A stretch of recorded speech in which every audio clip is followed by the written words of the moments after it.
أعوذ بالله من الشيطان الرجيم بسم الله الرحمن الرحيم الحمد لله رب العالمين والعاقبة للمتقين والصلاة والسلام على سيد الأنبياء والمرسلين وعلى آله وأصحابه وأزواجه وأتباعه أجمعين رب اشرح لي صدري ويسر لي أمري واحلل عقدة من لساني يفقه قولي رب زدني علما سبحانك لا علم لنا إلا ما علمتنا إنك أنت العليم الحكيم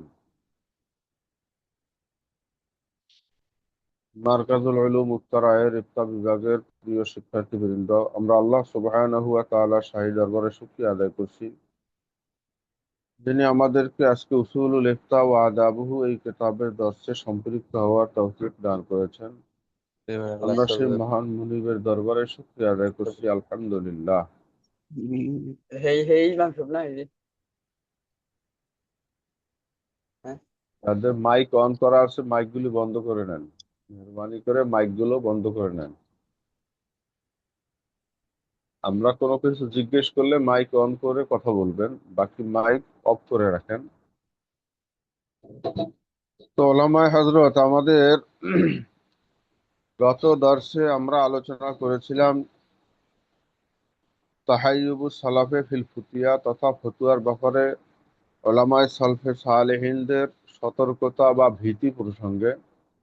আমরা গত দুইটা দর্শেই এই বিষয় নিয়ে আলোচনা করেছিলাম। আজকে আমরা আলোচনা করব প্রথমত রাসূলুল্লাহ সাল্লাল্লাহু আলাইহি ওয়াসাল্লামের জামানায় ফতুয়ার ধরন কি ছিল, মানাহিজুল ফতুয়া ফি সালাফ, সালফে সালেহিনদের থেকে তথা আমাদের পূর্ববর্তী উলামায়ে কেরামদের যুগে ফতোয়ার ধরন বা পদ্ধতি কেমন ছিল, সেটা রাসূলুল্লাহ সাল্লাল্লাহু আলাইহি ওয়াসাল্লামের জামানায়, সেটা সাহাবায়ে কেরাম রিদওয়ানুল্লাহি আলাইহিম আজমাইনের জামানায়, কিংবা পরবর্তী সময় তাদের ফতুয়ার ধরন কি ছিল সে নিয়ে আমরা জানব। প্রথমত আমরা এই ফতুয়ার সংজ্ঞা এবং গরজ, মাউজু ইত্যাদি ইত্যাদি অনেক একটা বিষয় নিয়ে আলোচনা হয়েছে। আজকে আমরা সালফে সালেহিনদের ফতুয়ার পদ্ধতি, ফতুয়া প্রদানের তাদের যে রীতি, এইটা নিয়ে আমরা আলোচনা করবো ইনশাআল্লাহ। তো আমরা শুরুতেই উসুলুল ইফতা ওয়া আদাবুহু এই কিতাবের 29তম সফা থেকে শুরু করব। 29তম সফায় আমরা দেখব আল ফাতওয়া ফি আহাদিন নবী সাল্লাল্লাহু আলাইহি ওয়াসাল্লাম, তথা নবী পাক সাল্লাল্লাহু আলাইহি ওয়াসাল্লামের যুগে ফতোয়া, আল্লাহর হাবিবের যুগেও যেহেতু ফতোয়া এটা সেখানেই কিন্তু বুনিয়াদ। ওস্তাদ কিতাব দেখা যাচ্ছে না। কিতাবটা একটু শেয়ার করেন একজন, আমি তো করি নাই, একজন একটু করেন। পারা যাবে না? কেউ পারবেন না করতে? কিতাব কি আমাদের কাছে আছে, সবার কাছে?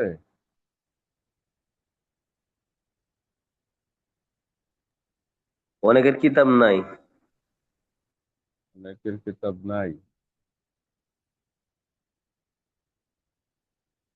তো যাদের আছে তারা যদি একটু শেয়ার করতে তাহলে হইতো।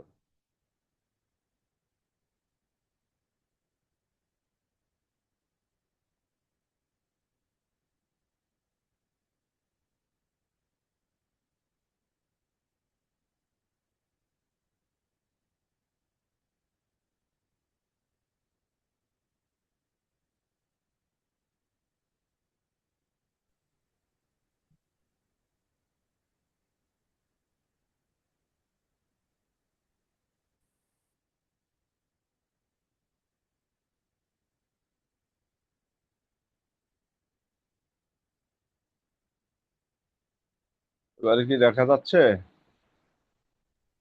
জি ওস্তাদ দেখা যাচ্ছে। আচ্ছা, জাযাকাল্লাহ। জি, শুকরান। তো আল ফাতওয়া ফি আহাদিন নবী সাল্লাল্লাহু আলাইহি ওয়াসাল্লাম, রাসূলুল্লাহ সাল্লাল্লাহু আলাইহি ওয়াসাল্লামের জামানায় ফতোয়া এর ধরনটা কেমন ছিল, তখন ফতুয়ার কাজটা কিভাবে সম্পাদন হতো, তো আল্লাহর হাবিব সাল্লাল্লাহু আলাইহি ওয়াসাল্লাম তিনি যেহেতু ছিলেন শারে', তিনি হচ্ছেন শরিয়াহ প্রণেতা, এবং তিনি সর্বপ্রথম ফতুয়া কার্যক্রম শুরু করেন ইসলামের মধ্যে। ইসলামী শরিয়ার ফতুয়া এটা সর্বপ্রথম চালুই হয় মহানবী সাল্লাল্লাহু আলাইহি ওয়াসাল্লামের থেকেই। তো আমরা দেখি এখানে আল্লামা তাকি ওসমানী দামাত বারাকাতুহুম তিনি যেভাবে এখানে উপস্থাপন করেছেন যে আউয়ালু মান কামা বিমানসাবিল ইফতা সাইয়্যিদুল মুরসালিন ওয়া খাতামুন নাবিয়্যিন সাল্লাল্লাহু আলাইহি ওয়াসাল্লাম, সর্বপ্রথম ফতোয়া প্রদানের মুক্তির মানসবে, মুক্তির পজিশনে, বা সর্বপ্রথম মুক্তির যে কাজটা, এই কাজটা আহ, আহ, এই জায়গাটায় অবস্থান সর্বপ্রথম হচ্ছেন মহানবী সাল্লাল্লাহু আলাইহি সাল্লাম, সাইয়্যিদুল মুরসালিন খাতামুন নাবিয়্যিন মুহাম্মদ সাল্লাল্লাহু আলাইহি ওয়াসাল্লামই ইফতা পার্থিব যুগে, পার্থিব জামানায়, অর্থাৎ দুনিয়ায় আমরা এর আগে যেহেতু কেতাবুল্লাহ থেকেই আলোচনা শুনেছি, সেখানে আল্লাহ তাআলা বলছেন ইয়াস্তাফতুনাকা কুলিল্লাহু ইউফতিকুম ফিল কালালা। তো আল্লাহ পাক নিজেই ইউফতিকুম, তিনি তোমাদেরকে ফতুয়া দিবেন, ফতুয়া দিচ্ছেন। আল্লাহ তাআলা ফতুয়া প্রদান করেছেন। তো সেটা আল্লাহ তাআলা ফতুয়া জারি করেছেন, ফতুয়া প্রদান করেছেন, তিনি সর্বপ্রথম ফতুয়া প্রদানকারী। বাকি দুনিয়ার যুগে, অর্থাৎ ইসলামী শরিয়াহ এর শারে আলাইহিস সালাতু ওয়াস সালামের মাধ্যমেই কিন্তু এই ফতুয়া কার্যক্রমটা দুনিয়ার বুকে শুরু হয়। ইসলামী শরিয়াতে সর্বপ্রথম মহানবী সাল্লাল্লাহু আলাইহি ওয়াসাল্লামই এই ফতুয়ার প্রদানের জায়গায় অবস্থান করেন। তো وكان يفتي عن الله سبحانه وتعالى بوحيه المبين, আল্লাহর হাবিব সাল্লাল্লাহু আলাইহি সাল্লাম যে ফতোয়া প্রদান করতেন, তিনি ফতোয়া প্রদান করতেন স্বয়ং আল্লাহ সুবহানাহু ওয়া তাআলার তরফ থেকেই, তার কাছে আসা বা তার প্রাপ্ত ওহির মাধ্যমে, তার প্রাপ্ত সুস্পষ্ট ওহির মাধ্যমেই আল্লাহর হাবিব সাল্লাল্লাহু আলাইহি ওয়াসাল্লাম ফতোয়া প্রদান করতেন। তো কোনো বিষয়, কোনো সমস্যার সৃষ্টি হলে, কখনো কোনো সমস্যা দেখা দিলে, সেই সমস্যা আল্লাহর হাবিব সাল্লাল্লাহু আলাইহি ওয়াসাল্লামের কাছে আনিত হলে তিনি অপেক্ষা করতেন এই ব্যাপারে আল্লাহ পাকের পক্ষ থেকে কি ফয়সালা আসে, কি রায় বা ফতুয়া আসে। সেই ফতুয়া যেটা আসতো, সেই ফতুয়াটা তিনি জারি করতেন। ওয়াকানাত ফাতাওয়াহু আলাইহিস সালাতু ওয়াস সালাম জাওয়ামি আল আহকাম ওয়া হিয়া আকবারু মা আখাযা লিশ-শরীআতিল ইসলামিয়াহ বা'দাল কুরআনিল কারীম। আল্লাহর হাবিব সাল্লাল্লাহু আলাইহি ওয়াসাল্লাম তিনি ছিলেন জাওয়ামিউল কালেম, আমরা জানি। তো তার ফতুয়া ছিল জামে মানে, হ্যাঁ, আহকামের শরিয়ার ব্যাপারে তার ফতুয়া ছিল অনেকটা জামে মানে, যার আহ, শব্দ ছিল কম, কিন্তু যার মানা ছিল অনেক, ব্যাপক মানা বিশিষ্ট শব্দেই তিনি মূলত ফতুয়া প্রদান করতেন। আর আল্লাহর হাবিব যে ফতুয়া জারি করতেন বা ফতুয়া প্রদান করতেন, তার ফতুয়াটা এটা হচ্ছে আমরা হাদিসের মাধ্যমে পাই, এবং এটাই হচ্ছে আকবারু মা আখাযান লিশ-শরীআতিল ইসলামিয়া, ইসলামী শরিয়াতে সর্ববৃহৎ উৎস হচ্ছে বাদাল কোরআনুল কারীম, কোরআনুল কারীমের পরে সবচেয়ে প্রধান এবং সর্ববৃহৎ ফতুয়ার উৎস হচ্ছে কিন্তু আল্লাহর হাবিবের হাদিস। সেখান থেকেই মূলত আল্লাহর হাবিবের হাদিস বলতে তো তিনটা বিষয় সম্পৃক্ত হয়। হ্যাঁ, মা উদিফা ইলান নবী সাল্লাল্লাহু আলাইহি ওয়াসাল্লাম মিন কওলিন আও ফি'লিন আও তাকরিরিন, আল্লাহর হাবিব সাল্লাল্লাহু আলাইহি ওয়াসাল্লাম কওলের মাধ্যমে, ফেলের মাধ্যমে, তাকরিরের মাধ্যমে তিনি যে কোনো সমাধান প্রদান করতেন। তো সেই সমাধান হচ্ছে কোরআনুল কারীমের পরে সর্ববৃহৎ ফতুয়ার উৎস। আর ওয়াকানাতিস সাহাবাতু রাদিয়াল্লাহু আনহুম ইয়াহফাজুনাহা ফিস সুদুরি ওয়াজ জাবুরি কামা তাকাররারা ফি মাবহাসে তাদওয়িন আল হাদিস ওয়া কিতাবিহি। হাদিসের যেই সংকলনগুলো, হ্যাঁ, এই সংকলনগুলোর মাধ্যমে যেটা প্রমাণ হয় তা হচ্ছে সাহাবায়ে কেরাম রিদওয়ানুল্লাহি তাআলা আলাইহিম আজমাইন আল্লাহর হাবিবের প্রদত্ত ফতোয়াগুলো, সমাধানগুলো তিনি সাহাবায়ে কেরাম মুখস্থ করতেন তাদের অন্তঃকরণে এবং বিভিন্ন লেখনীর মাধ্যমে কাগজে পত্রে বিভিন্নভাবে তারা এটাকে সংরক্ষণ করতেন। কিন্তু রসুল্লাহ সাল্লাল্লাহু আলাইহি ওয়াসাল্লামের জামানায় কোনো সাহাবায়ে কেরাম ফতুয়া প্রদানের এই সাহসটা করতেন না। সকল সাহাবায়ে কেরামেরই যখন যেই কোনো প্রশ্ন আসতো, কোনো মাসালার বিষয় আসতো, তখন সেটা তারা রসুল্লাহ সাল্লাল্লাহু আলাইহি ওয়াসাল্লামের গোচরীভূত করতেন, তার শরণাপন্ন হতেন, আর আল্লাহর হাবিবই সেখানে সমাধান দিতেন সাধারণত। তো আলাম ইয়াকুন আহাদুন ফি আহদি রাসূলিল্লাহি সাল্লাল্লাহু আলাইহি সাল্লাম, রাসূলুল্লাহ সাল্লাল্লাহু আলাইহি ওয়াসাল্লামের জামানায় কেহই ছিল না ইয়াশতাগিলু বিমানসাবিল ইফতায় গায়রুহু, আল্লাহর হাবিব সাল্লাল্লাহু আলাইহি সাল্লাম ছাড়া আম, ইফতায়ের মানসাবে অন্য কেহই কখনোই মশগুল হতেন না, কেউই এই ফতোয়া প্রদানের কাজটি করতেন না। যেহেতু আল্লাহর হাবিব আছেন, সকলেই ফতুয়ার বিষয়, যে কোনো সমস্যার বিষয়, মাসালার বিষয় তারা আল্লাহর হাবিবের শরণাপন্ন হতেন, আল্লাহর হাবিব সেখানে ফতুয়া প্রদান করতেন। তবে আল্লাহর হাবিব কখনো কখনো দেখা যাইত কোনো কোনো সাহাবায়ে কেরামকে রায় দেওয়ার, ফয়সালা দেওয়ার দায়িত্ব অর্পণ করতেন। গয়রা আন্নাহু আলাইহিস সালাতু ওয়াস সালাম রুবামা ফাওয়াদা আমরাল ইফতায়ে আবিল কাদায়ে ইলা বা'দি আসহাবিহি। কখনো কখনো আল্লাহর হাবিব সাল্লাল্লাহু আলাইহি ওয়াসাল্লাম তিনি তাফবিদ করতেন, তিনি সুপুর্দ করতেন কোনো আমরাল ইফতা আবিল কাজা, কোনো একটা বিষয়ের ফতোয়া প্রদানের বেলায়, কিংবা কোনো একটা আহ, মামলা বা কোনো একটা সমস্যার সমাধানের বেলায় আল্লাহর হাবিব সাল্লাল্লাহু আলাইহি সাল্লাম কখনো কখনো কি করতেন, দায়িত্ব অর্পণ করতেন ইলা বা'দি আসহাবিহি, আল্লাহর হাবিব সাল্লাল্লাহু আলাইহি সাল্লামের কোন সাহাবীর উপরে তিনি দায়িত্ব অর্পণ করতেন যে এইটার ফয়সালাটা তুমি দিয়ে দাও, অথবা এইটার সমাধান তুমি দিয়ে দাও। এভাবে করে কোন কোন সাহাবায়ে কেরামদেরকে আল্লাহর হাবিব এই দায়িত্বটা দিতেন। তো সেখানে লেয়ুমাররান্নাহুম লেয়ুমাররান্নাহুম আলাল ইজতিহাদি ওয়াল ইসতিনবাত, এখানে এই যে দায়িত্বটা অর্পণ করতেন, এই করার পিছনে একটা হেকমা ছিল।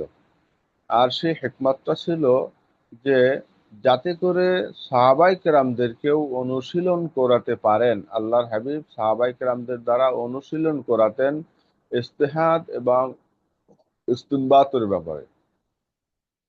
তো ইজতিহাদ হচ্ছে গবেষণা করা, তথা কোরআন কারীমের আয়াত থেকে কিংবা আল্লাহর হাবিব সাল্লাল্লাহু আলাইহি ওয়াসাল্লামের যে হাদিস রয়েছে সেই হাদিস থেকে ইজতিহাদের অনুশীলন করা, ওয়াল ইসতিনবাত মাসালা উদ্ঘাটন করা।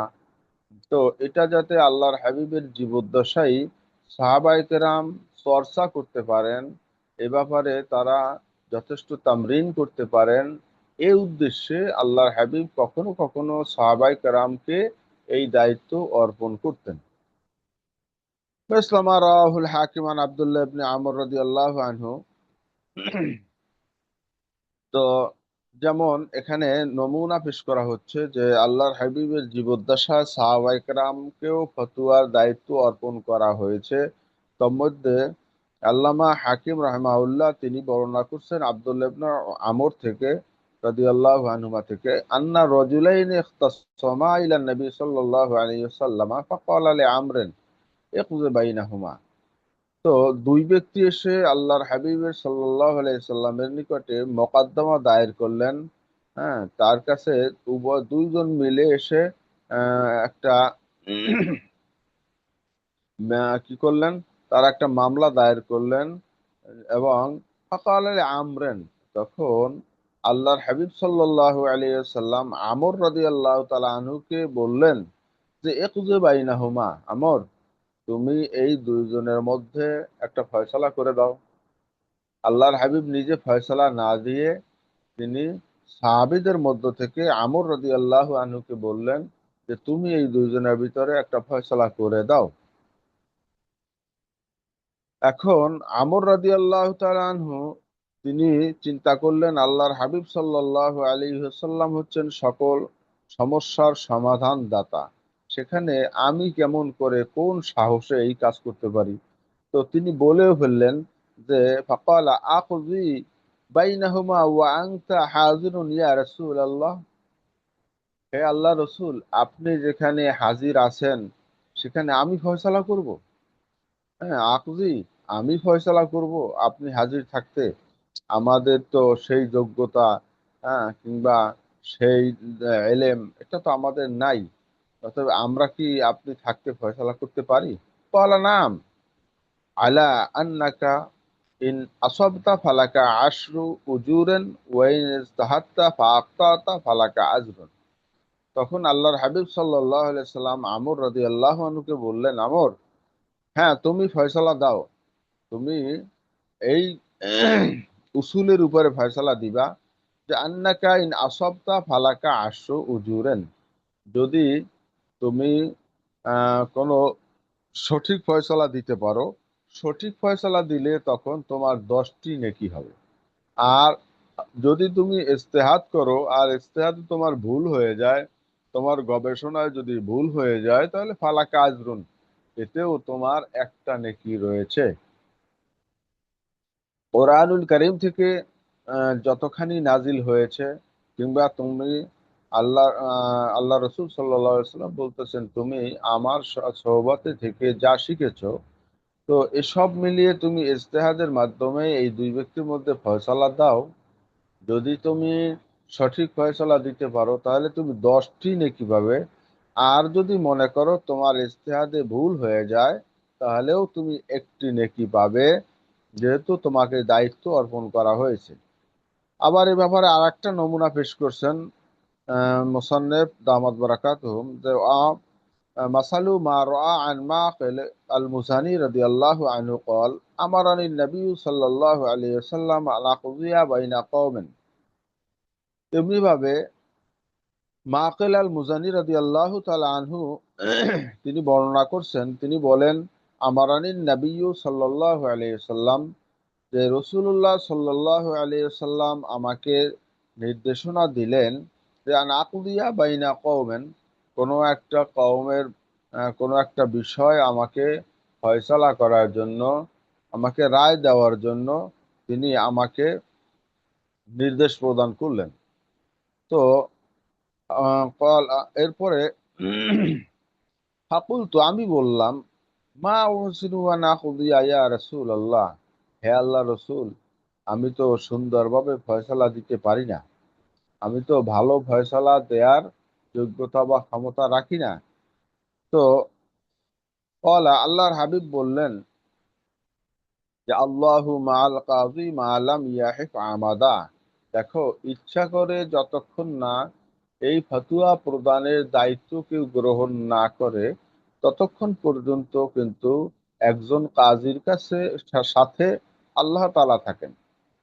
কি বুঝলাম? যদি ফতোয়া প্রদানের বিষয়টা যদি কারোর মাধ্যমে আমার উপরে দায়িত্ব অর্পিত হয়, হ্যাঁ, আমি যদি বাধ্য হই, তখন আমার সাথে আল্লাহ তাআলা থাকবেন। কিন্তু যদি আমি ইচ্ছা করে ফতোয়া প্রদানটাকে কোনো প্রকারের এটাকে একটা হ্যাঁ ফতুয়া প্রদান এর ব্যাপারে যদি আমি আগ্রহী হই, ফতুয়া প্রদান করতে আমায় নিজে এগিয়ে যাই, তখন কিন্তু বিষয়টা ভিন্ন।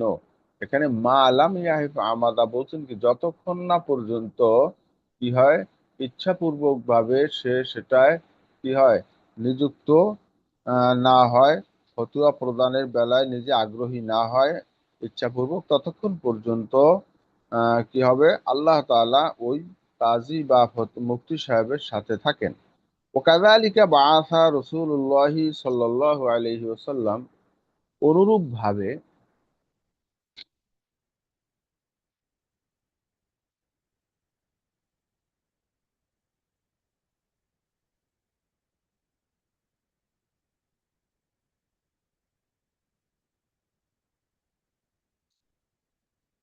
অনুরূপভাবে বাআসা রাসূলুল্লাহ সাল্লাল্লাহু আলাইহি ওয়াসাল্লাম বা'দ আস-সাহাবাতা ইলাল বিলাদিন নাইয়াহ।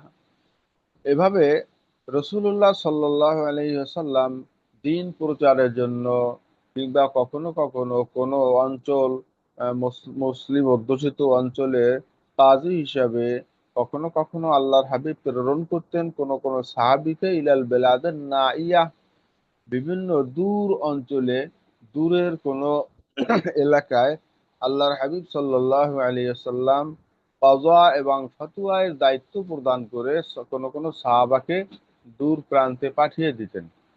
আযিন আলাহুম বিল ইফতাই ওয়াল কাযায়ে, আর সেখানে আল্লাহর হাবিব সাল্লাল্লাহু আলাইহি ওয়াসাল্লাম তাদেরকে অনুমতি দিয়ে দিতেন যে ফতোয়া প্রদানের বিষয় কিংবা কোনো বিষয়ে ফয়সালা প্রদান সংক্রান্ত বিষয় তাকে অনুমতি দিয়ে দিতেন যে আমার তরফ থেকে তুমি সেখানে যাচ্ছ এবং তুমি ফতোয়া এবং কাযা এর কাজ সম্পাদন করবে।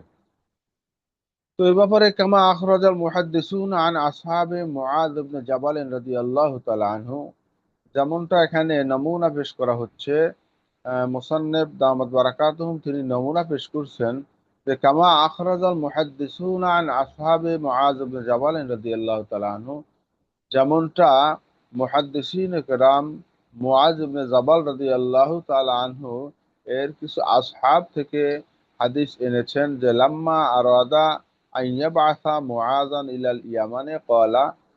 তো সেই হাদিসের মধ্যে একটা অংশ এরকম যে যখন নাকি আল্লাহর হাবিব সাল্লাল্লাহু আলাইহি ওয়াসাল্লাম ইরাদা করলেন মুআয রাদিয়াল্লাহু তাআলা আনহুকে ইয়ামানে পাঠাইতে, হ্যাঁ, ইয়াবাসা মুআযান ইলাল ইয়ামান, ইয়ামানের গভর্নর করে বা কাজী করে যখন পাঠানোর ইরাদা করলেন ক্বালা, হ্যাঁ, যখন নাকি তিনি মুআয রাদিয়াল্লাহু তাআলা আনহুকে চূড়ান্ত করলেন ইয়ামানের গভর্নর করে কিংবা কাজী করে পাঠানোর বিষয়, তো প্রস্তুত করে তিনি যখন রওনা করবেন আল্লাহর হাবিব সাল্লাল্লাহু আলাইহি ওয়াসাল্লাম সেখানে একটা ইন্টারভিউ নিলেন যে কিভাবে তুমি তোমার দায়িত্ব পালন করবে। তো তিনি এক পর্যায়ে মুআয রাদিয়াল্লাহু তাআলা আনহুকে আল্লাহর হাবিব জিজ্ঞেস করলেন, কাইফা তাকযি ইযা আরাদ আলাইকা কাযা, যখন তোমার কাছে কোনো বিচার পেশ করা হবে তখন সেটার ফয়সালা তুমি কিভাবে করবে? কোনো একটা বিষয় যখন তোমার কাছে সমাধান চাওয়া হবে সেই সমাধানটা তুমি কিভাবে করবে? ক্বালা আখযু বিকিতাবিল্লাহ।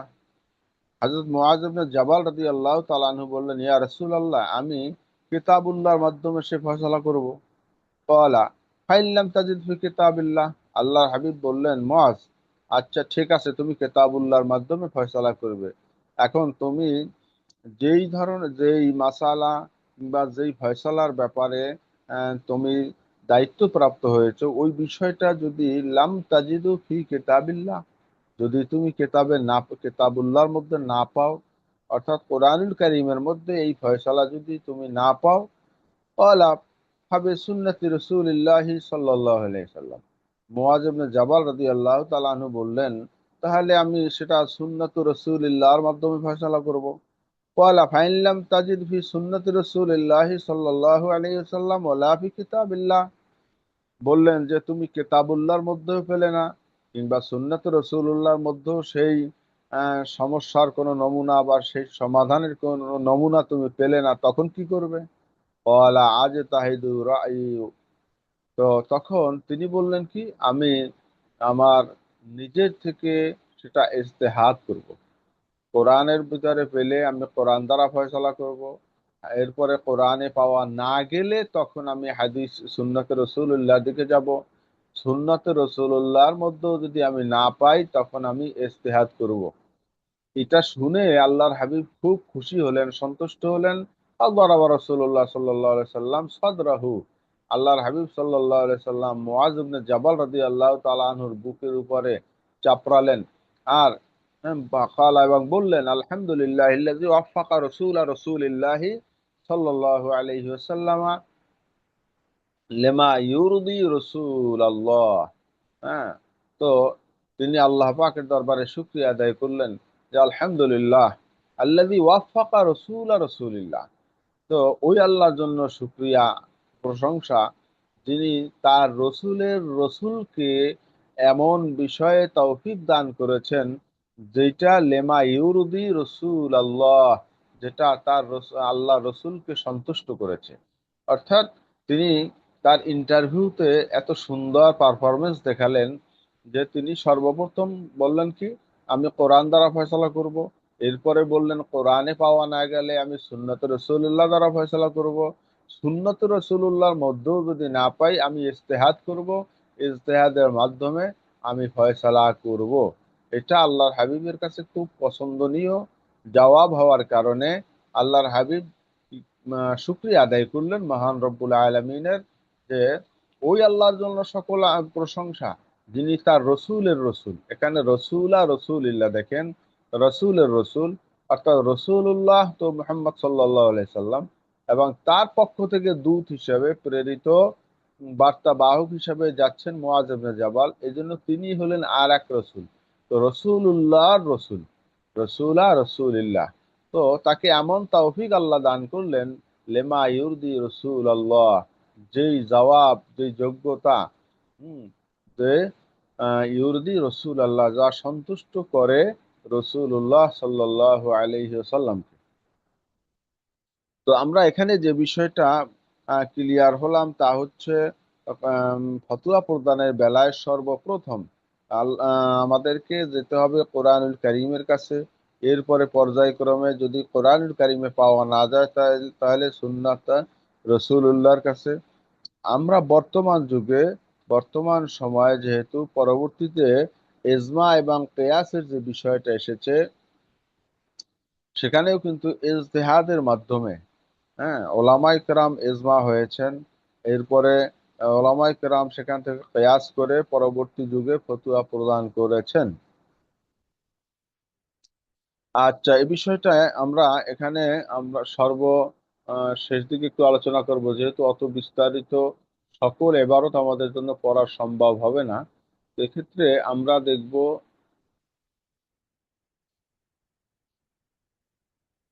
তো আমরা দেখি সুম্মা ইন্না হাযাল হাদিস মুআয়্যিদুন বিহাদিসিন সহিহিন আখরাজাহু শাইখান আন আমর ইবনে আস রাদিয়াল্লাহু তাআলা আনহু।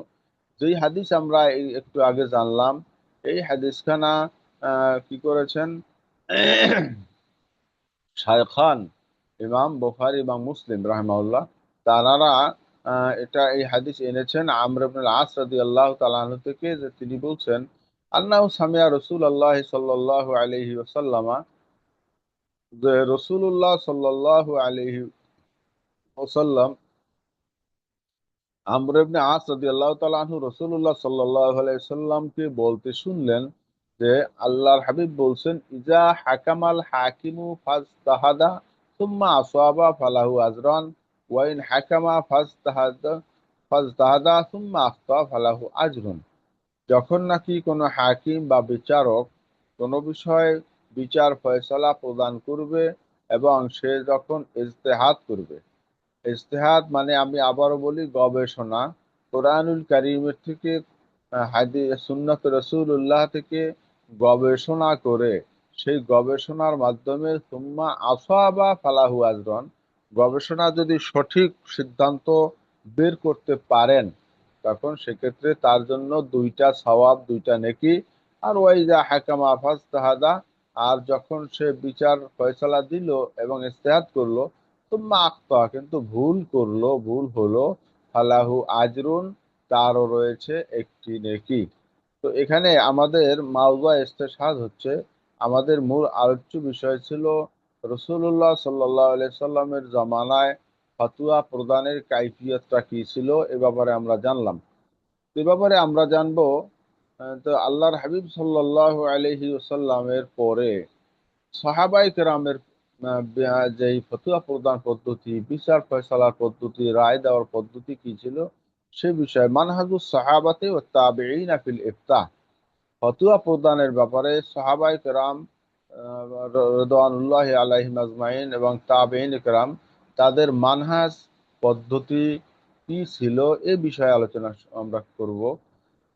সেখানে মুসান্নিফ দামাত বারাকাতুহুম তিনি বলতেছেন, وإنما جاء في حديث معاذ رضي الله تعالى عنه ثابت في عدة صحابة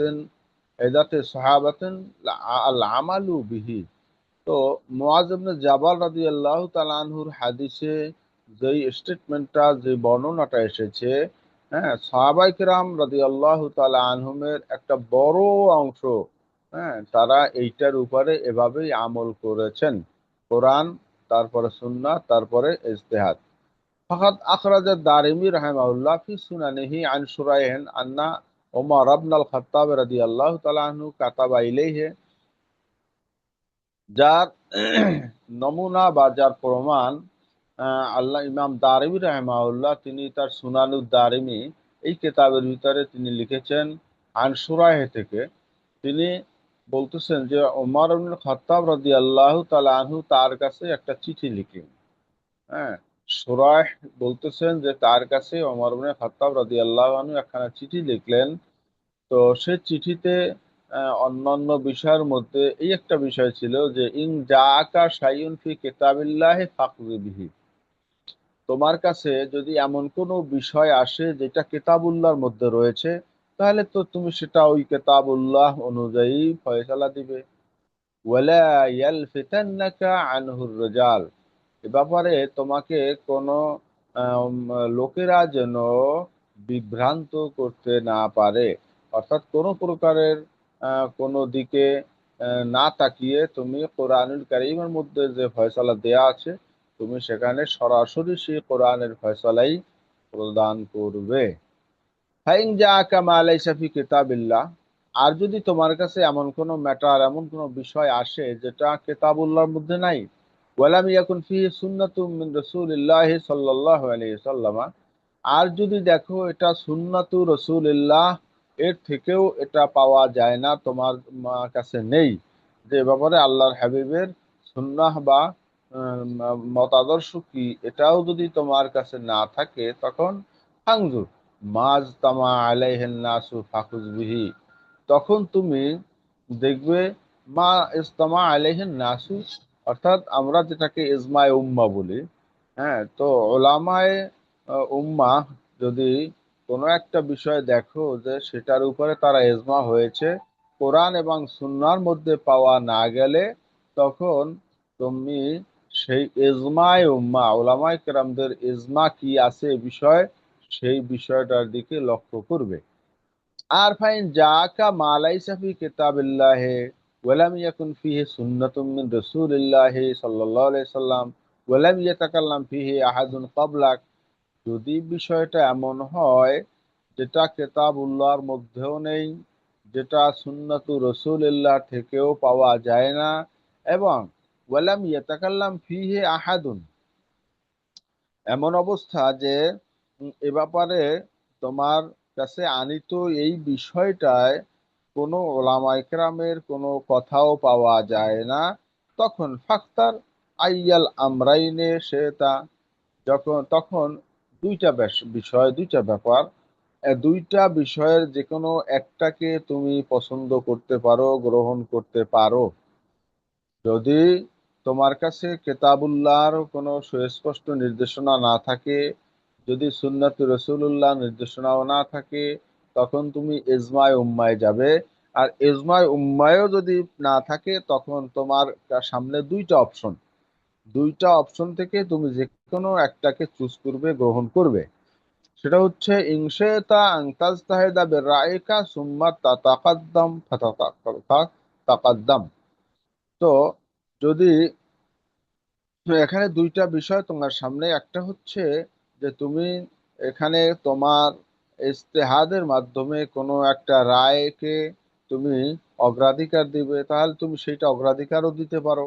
আর ওয়াইন সে তাতাআখারা ফাতাআখার, আর যদি তুমি চাও যে কোনো এই বিষয়টায় তুমি বিলম্ব করবে, অপেক্ষা করবে, অর্থাৎ এ ব্যাপারে কোরআন সুন্নাহ থেকে কোনো কিছু পাওয়া যায় কিনা, কিংবা উলামায়ে উম্মাহ থেকে কোনো প্রকারের কোনো রায় পাওয়া যায় কিনা, এই ব্যাপারে তুমি একটু অপেক্ষাও করতে পারো।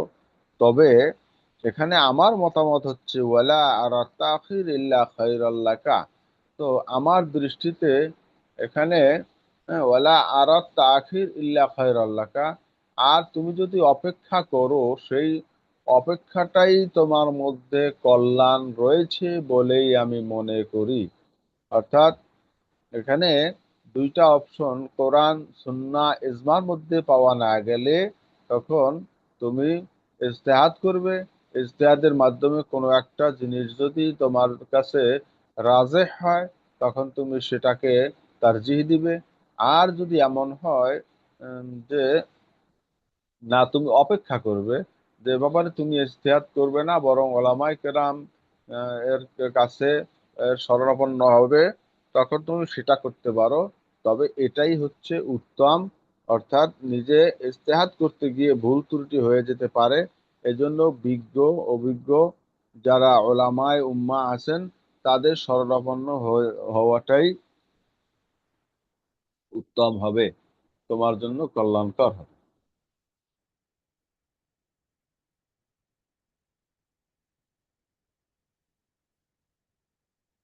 এরপরের সফায় দেখেন, ওয়াখরাজ দারিমি রাহিমাহুল্লাহ আইজান আন আব্দুল্লাহ ইবনে মাসউদ রাদিয়াল্লাহু আনহু قال, ইমাম দারিমি রাহিমাহুল্লাহ তিনি আব্দুল্লাহ ইবনে মাসউদ রাদিয়াল্লাহু তাআলা আনহু থেকে বর্ণনা করছেন যে আব্দুল্লাহ ইবনে মাসউদ রাদিয়াল্লাহু আনহু বলছেন, তারও এক বক্তব্য এক পর্যায়ে তিনি বলছেন, ফাইদা সুইলতুম আন শাইইন ফানজুরু ফি কিতাবিল্লাহ, যখন তুমি জিজ্ঞাসিত হবে কোনো একটা বিষয়, তখন ফানজুরু ফি কিতাবিল্লাহ, তখন তুমি আল্লাহর কেতাব তথা কোরআনুল কারীমের দিকে দৃষ্টিপাত করবে, কোরআনুল কারীমের দিকে নজর দিবে। ওয়াইল্লাম তাজিদু ফি কিতাবিল্লাহি ফাফি সুন্নতি রাসূলিল্লাহি সাল্লাল্লাহু আলাইহি ওয়াসাল্লাম, আর যদি তুমি সেটা কিতাবুল্লাহর মধ্যে না পাও, সেক্ষেত্রে তুমি সুন্নাত রাসূলুল্লাহর দিকে মনোনিবেশ করবে, সুন্নাত রাসূলুল্লাহ কি আছে সেটা দেখবে। ফাইল্লাম তাজিদু ফিহু ফি সুন্নাতি রাসূলিল্লাহ, ফাইল্লাম তাজিদুহু, যদি তুমি সেটা না পাও সুন্নাতে রাসূলুল্লাহর মধ্যেও, তখন হামা আজমা আলাইহিল মুসলিমুন, তখন ইজমায়ে উম্মাহ কি আছে তুমি সেদিকে কি করবে, সেদিকে তুমি লক্ষ্য করবে।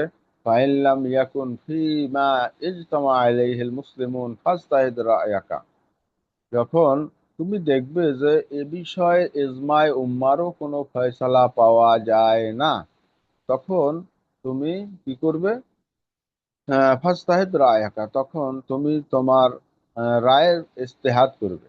তুমি তখন গবেষণা করবে, কোরআন এবং সুন্নাহর থেকে গবেষণার মাধ্যমে তুমি মাসালা ইস্তেমবাদ করবে, এরপরে সেভাবে বিচার ফয়সালা করবে। ও আখরাজা আয়দান, এখানে ইমাম দারিমি রাহিমাহুল্লাহ তিনি এই ব্যাপারে আরো একখানা হাদিস এনেছেন আব্দুল্লাহ ইবনে ইয়াজিদ থেকে। তিনি বলছেন, কানা ইবনে আব্বাস রাদিয়াল্লাহু আনহুমা ইজা সুইলা আন আমরেন, ইবনে আব্বাস রাদিয়াল্লাহু তাআলা আনহুমা যখন মাসউল হতেন কোনো একটা বিষয় যখন তার কাছে তিনি যখন জিজ্ঞাসিত হতেন, প্রশ্ন যখন আসতো তার কাছে, আর ফাঁকা নাফিল কোরআনে, আর এই বিষয়টা কোরআনুল কারিমেও আছে, এরকম কোন বিষয় আসলে আখবার আবিহি, ইবনু আব্বাস রাদিয়াল্লাহু তাআলা আনহুমা তিনি সেই কোরআনুল কারিমের ফয়সালা দিয়ে দিতেন। ওয়াইল্লাম ইয়াকুন ফিল কোরআন, আর যদি সেটা কোরআনুল কারিমে না থাকতো, আর ওয়াকানা আন রাসূলিল্লাহি সাল্লাল্লাহু আলাইহি সাল্লামা, কিন্তু এ ব্যাপারে যদি রাসূলুল্লাহ সাল্লাল্লাহু আলাইহি ওয়াসাল্লামের থেকে কোনো নমুনা কোনো ফয়সালা থাকতো, তাহলে আখবারা বিহি, তিনি সেটা তাদের জানায় দিতেন। আইনলাম ইয়াকুন, যদি এমন হতো যে এটা কিতাবুল্লাহর মধ্যেও পাওয়া যায় না, আবার অন্যদিকে সুন্নতে রাসূলুল্লাহর মধ্যেও নমুনা পাওয়া যায় না, তখন ফান আবি বকর ওমর রাদিয়াল্লাহু আনহুমা, তখন তিনি ইবনে আব্বাস রাদিয়াল্লাহু আনহুমা, তাকে আমরা জানি রাইসুল মুফাসসিরিন, কিন্তু তিনিও যখন কিতাবুল্লাহর মধ্যে কিংবা সুন্নাতে রাসূলুল্লাহর মধ্যেও কোনো একটা বিষয়ে ফয়সালা না পেতেন, হুম, তখন তিনি তখন তিনি এই বিষয়টা গিয়ে হযরতে আবু বকর, হযরত ওমর রাদিয়াল্লাহু তাআলা আনহুমার কাছে যেতেন, তাদের শরণাপন্ন হতেন। ফাইন ইয়াকুন ক্বালা ফীহি বিরাইহি, যদি হযরত আবু বকর, ওমর রাদিয়াল্লাহু তাআলা আনহুমার থেকেও কোনো ফয়সালা না আসতো, তখন তিনি তার রায় প্রদান করতেন। তিনি ইজতিহাদ করে, মাসালা ইস্তেমবাদ করে, এরপরে তিনি সেটাকে রায় দিতেন, ফয়সালা দিতেন। وأخرج البيهقي عن مسلمة بن مخلد أنه قام على زيد بن ثابت رضي الله عنه فقال يا ابن عم أكرهنا على القضاء। আচ্ছা, এখানে ইমাম বাইহাকি রাহিমাহুল্লাহ তিনি মাসলামা ইবনে মাখলাদ থেকে একটা বর্ণনা এনেছেন। তিনি বলছেন আন্নাহু কামা আলা যায়েদ ইবনে সাবিত রাদিয়াল্লাহু আনহু, হযরতে মাসলামা ইবনে মাখলাদ তিনি যায়েদ ইবনে সাবিত রাদিয়াল্লাহু তাআলা আনহুর সামনে দাঁড়ালেন। এরপরে বললেন ইয়া ইবনে আম, হে চাচাতো ভাই। তো তিনি কি বললেন যে উকরিহনা আলাল কাযা, আমাকে তো নিযুক্ত করা হয়েছে কাজী হিসাবে, কাজার জন্য, রায় বা ফয়সালার জন্য আমাকে উকরিহনা, আমাকে বাধ্য করা হয়েছে। অর্থাৎ আমি এখন কাজা করার বেলায়, ফতোয়া প্রদান কিংবা বিচার ফয়সালা করার বিষয় আমি কি হয়েছি, আমি বাধ্য হয়েছি। তো এটা যখন হযরতে যায়েদ ইবনে সাবিত রাদিয়াল্লাহু তাআলা আনহুর কাছে তিনি পেশ করলেন, ফাকালা যায়েদ, তখন যায়েদ রাদিয়াল্লাহু তাআলা আনহু বললেন ইকতুবু কিতাবিল্লাহি আযজা ওয়া জাল্লা, ঠিক আছে, তুমি তো নিযুক্ত হয়েছো, তোমাকে বাধ্য করা হয়েছে রাষ্ট্রের তরফ থেকে ফয়সালা করার জন্য। ঠিক আছে, তাহলে তুমি করবে। সেটা কিভাবে? ইকতুবু কিতাবিল্লাহি আযজা ওয়া জাল্লা, তুমি আল্লাহর কিতাব কোরআন অনুযায়ী রায় দিবে, ফয়সালা প্রদান করবে। ফাইন লাম ইয়াকুন ফি কিতাবিল্লাহি ফাফি সুন্নাতিন নবী সাল্লাল্লাহু আলাইহি সাল্লাম, আর যদি সেটা কিতাবুল্লাহর মধ্যে না থাকে, তখন তুমি কি করবে? তখন তুমি ফাফি সুন্নাতিন নবী সাল্লাল্লাহু আলাইহি সাল্লাম, তখন তুমি সেটা সুন্নাতে রাসূল সাল্লাল্লাহু আলাইহি সাল্লাম থেকে বিচার ফয়সালা করবে। ফাইন লাম ইয়াকুন ফি সুন্নাতিন নবী সাল্লাল্লাহু আলাইহি ওয়াসাল্লামা, দেখো এরপরেও যদি দেখো যে সুন্নাতের নবী এর মধ্যেও এর কোনো নমুনা পাওয়া যায় না, তখন তোমার কাজ হচ্ছে ফাদউ আহলার রায়। এটা হযরতে যায়েদ ইবনে সাবিত রাদিয়াল্লাহু তাআলা আনহুর পরামর্শ মাসলামা ইবনে মাখলাদকে রাদিয়াল্লাহু আনহুমা, যে তাহলে তুমি একটা কাজ করবে, ফাদউ আহলার রায়, তুমি আহলে রায় যারা রয়েছে, অর্থাৎ সুপরামর্শ, অর্থাৎ যারা আহলে রায় রয়েছে, যারা বিজ্ঞজন, হ্যাঁ, তাদেরকে তুমি আহ্বান করবে, তুমি তাদের শরণাপন্ন হবে, তুমি মাজতাহেদ, এরপরে এরপরে ইজতিহাদ করবে। ওয়াখতার লিনাফসিকা ওয়ালা হারাজ, হ্যাঁ, অখতার লেনাফসিকা ওয়ালা হারাজা, এরপরে তুমি উত্তমটা তোমার জন্য গ্রহণ করবে, এর কোনো অসুবিধা নাই। তো যেটা উত্তম সেটা তুমি গ্রহণ করবে। অর্থাৎ এখানে তোমার যেটা আখেরাতের জন্য কল্যাণকর, যেটা আমরা পরবর্তী বর্ণনা থেকে হয়তো পাবো, যেখানে ওয়াকাযালিকা আখরাজাল বাইহাকী রাহিমাহুল্লাহ আন ইদ্রিস আল আউদি ক্বাল قال أخرج إلينا سعيد بن أبي بردة كتابا। হযরতে ইদ্রিস আল আউদি রাহিমাহুল্লাহ তিনি বলেন যে আখরাজা ইলাইনা সাঈদ ইবনে আবি বুরদা, সাঈদ ইবনে আবি বুরদা রাদিয়াল্লাহু আনহু তিনি বের করলেন আমাদের কাছে কিতাবান, একটা চিঠি। ফাকালা, এবং তিনি বললেন হাযা কিতাবু উমর রাদিয়াল্লাহু আনহু ইলা আবি মুসা আল আশআরী রাদিয়াল্লাহু আনহু।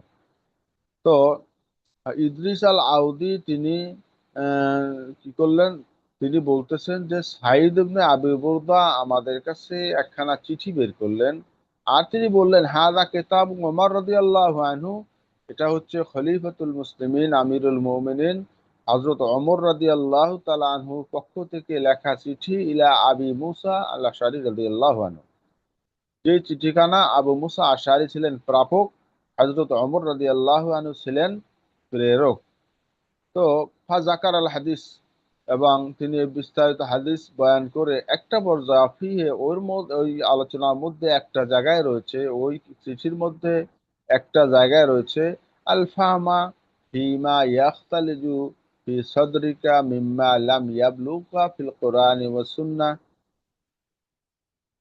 তো সেখানে তিনি কি বললেন যে একটা বিষয়ের যথার্থ যে জ্ঞান বা কোনো একটা বিষয় বুঝের ব্যাপারে যদি তোমার অন্তরের মধ্যে ইয়াখতালিজু, যদি দ্বিধাদ্বন্দ্বে যদি পতিত হও, তোমার মধ্যে যদি দ্বিধার সৃষ্টি হয়, যে কারণ কি, যেহেতু লাম ইয়াবলুকা ফিল কোরআন ওয়াস সুন্নাহ, কোরআন এবং সুন্নাহ থেকে তোমার কাছে এ ব্যাপারে কোনো রেসালা, কোনো পয়গাম কিংবা কোরআন সুন্নাহর সুনির্দিষ্ট কোনো নীতিমালা বা ফয়সালা এটা তোমার কাছে যদি না পৌঁছে, তখন ফাতাআররাফিল আমসালা ওয়াল আশবাহ, তখন তুমি জেনে নিবে কি কি আমসাল এবং আশবাহ, এর নমুনা দৃষ্টান্ত, অথবা এর সাথে সামঞ্জস্যশীল অন্য কোনো ঘটনার বেলায় কোনো ফয়সালা আছে কিনা, এটা তুমি জেনে নিবে। যখন নাকি এর মতো অথবা এর সাথে সামঞ্জস্যশীল কোনো বিষয় দেখবে যে আল্লাহর কোরআনের মধ্যে ফয়সালা রয়েছে কিংবা সুন্নাত রাসূলুল্লাহর মধ্যে ফয়সালা রয়েছে, তখন তুমি সে অনুযায়ী ফয়সালা দিবে।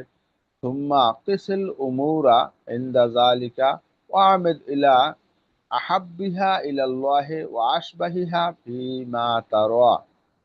এরপরে তুমি এই বিষয়টা কিয়াস করবে।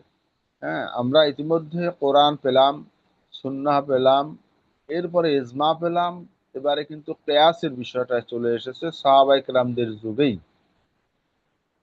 তো কি বললেন, সুম্মা কিসিল উমুর, এরপরে তুমি কিয়াস করবে, হ্যাঁ, অন্যান্য বিষয়ের সাথে, ইনদা জালিক, এই সময় বা এই অবস্থার মধ্যে, ওয়ামেদ ইলা আহাব্বিহা ইলাল্লাহি ওয়া আশবাহিহা ফিমা তারা।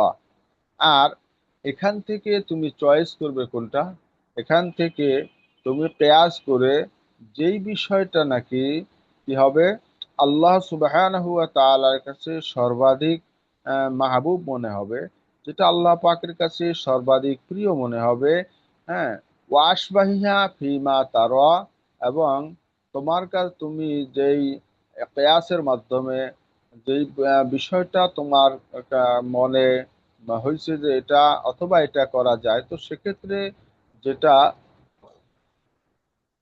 সবচেয়ে বেশি সামঞ্জস্যশীল এবং সবচেয়ে মনে হবে যে এটাই আল্লাহ পাকের কাছে বেশি প্রিয় ফয়সালা হবে, তুমি সেইটাকেই গ্রহণ করবে।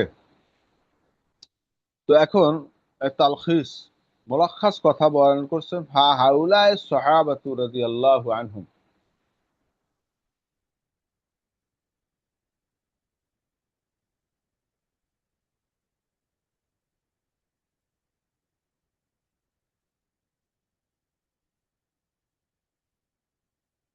হাউলাই সাহাবা রাদিয়াল্লাহু আনহুম। তো এই যে সাহাবায়ে কেরাম রিদওয়ানুল্লাহি আলাইহিম আজমাইন কুল্লুহুম মাশাউ আলাল আসলিল্লাযী যুকিরা ফি হাদিস মুআয রাদিয়াল্লাহু তাআলা আনহু মিম্মা ইউকাউয়ি যালিকাল হাদিস। তো হযরত মুআয ইবনে জাবাল রাদিয়াল্লাহু তাআলা আনহুর যে হাদিস আমরা ইতিমধ্যে জানলাম, সেই হাদিসের মধ্যে যেই একটা নির্দেশনা পর্যায়ক্রমে একটা ধারাবাহিক যে কর্মসূচি দেয়া রয়েছে, সেখানে কোরআনুল কারীম থেকে সর্বপ্রথম খুঁজতে হবে, এরপরে সুন্নাহ থেকে, এবং আমরা দেখলাম ধারাবাহিকভাবে এরপরে ইজমা থেকে, তারপরে কিয়াস থেকে।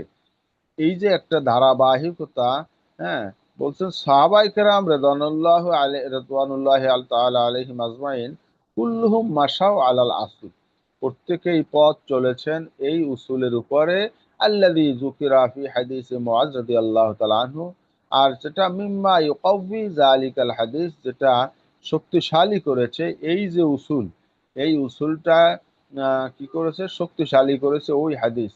আর ওয়ায়াদুল্লু আলা সিহহাতি কওলি ইবনুল কাইয়্যিম রাহিমাহুল্লাহ, এবং আল্লামা ইবনুল কাইয়্যিম রাহিমাহুল্লাহ তার যে কওল, এই কওলটা যে সঠিক, এটার উপরেও কিন্তু এই হাদিস দালালত করেছে, হাদিস দিয়ে প্রমাণিত হয়েছে যে আন্না হাদিসা মুআযান আমিলা বিহি সালাফুস সালিহিন, যে মুআয ইবনে জাবাল রাদিয়াল্লাহু তাআলা আনহু, তিনি কি করেছেন, মুআয ইবনে জাবাল রাদিয়াল্লাহু তাআলা আনহুর যে হাদিস, এই হাদিসের উপরেই সালফে সালেহিনরা আমল করেছেন। সালফে সালেহিন তথা ওলামায়ে, আমাদের পূর্ববর্তী ওলামায়ে হযরত, মুহাক্কিক ওলামায়ে কেরাম, তানারা মুআয ইবনে জাবাল রাদিয়াল্লাহু তাআলা আনহুর হাদিসকে উসুল হিসাবে নিয়ে তার হাদিসের নির্দেশনা মোতাবেকই তারা বিচার, ফয়সালা, ফতুয়া ইত্যাদি প্রদান করতেন। তো ওলামায়ে কেরাম, আজকে আমাদের বোধহয় সময় শেষ। তো কারোর কোনো ইশকাল, কোনো প্রশ্ন আছে কি?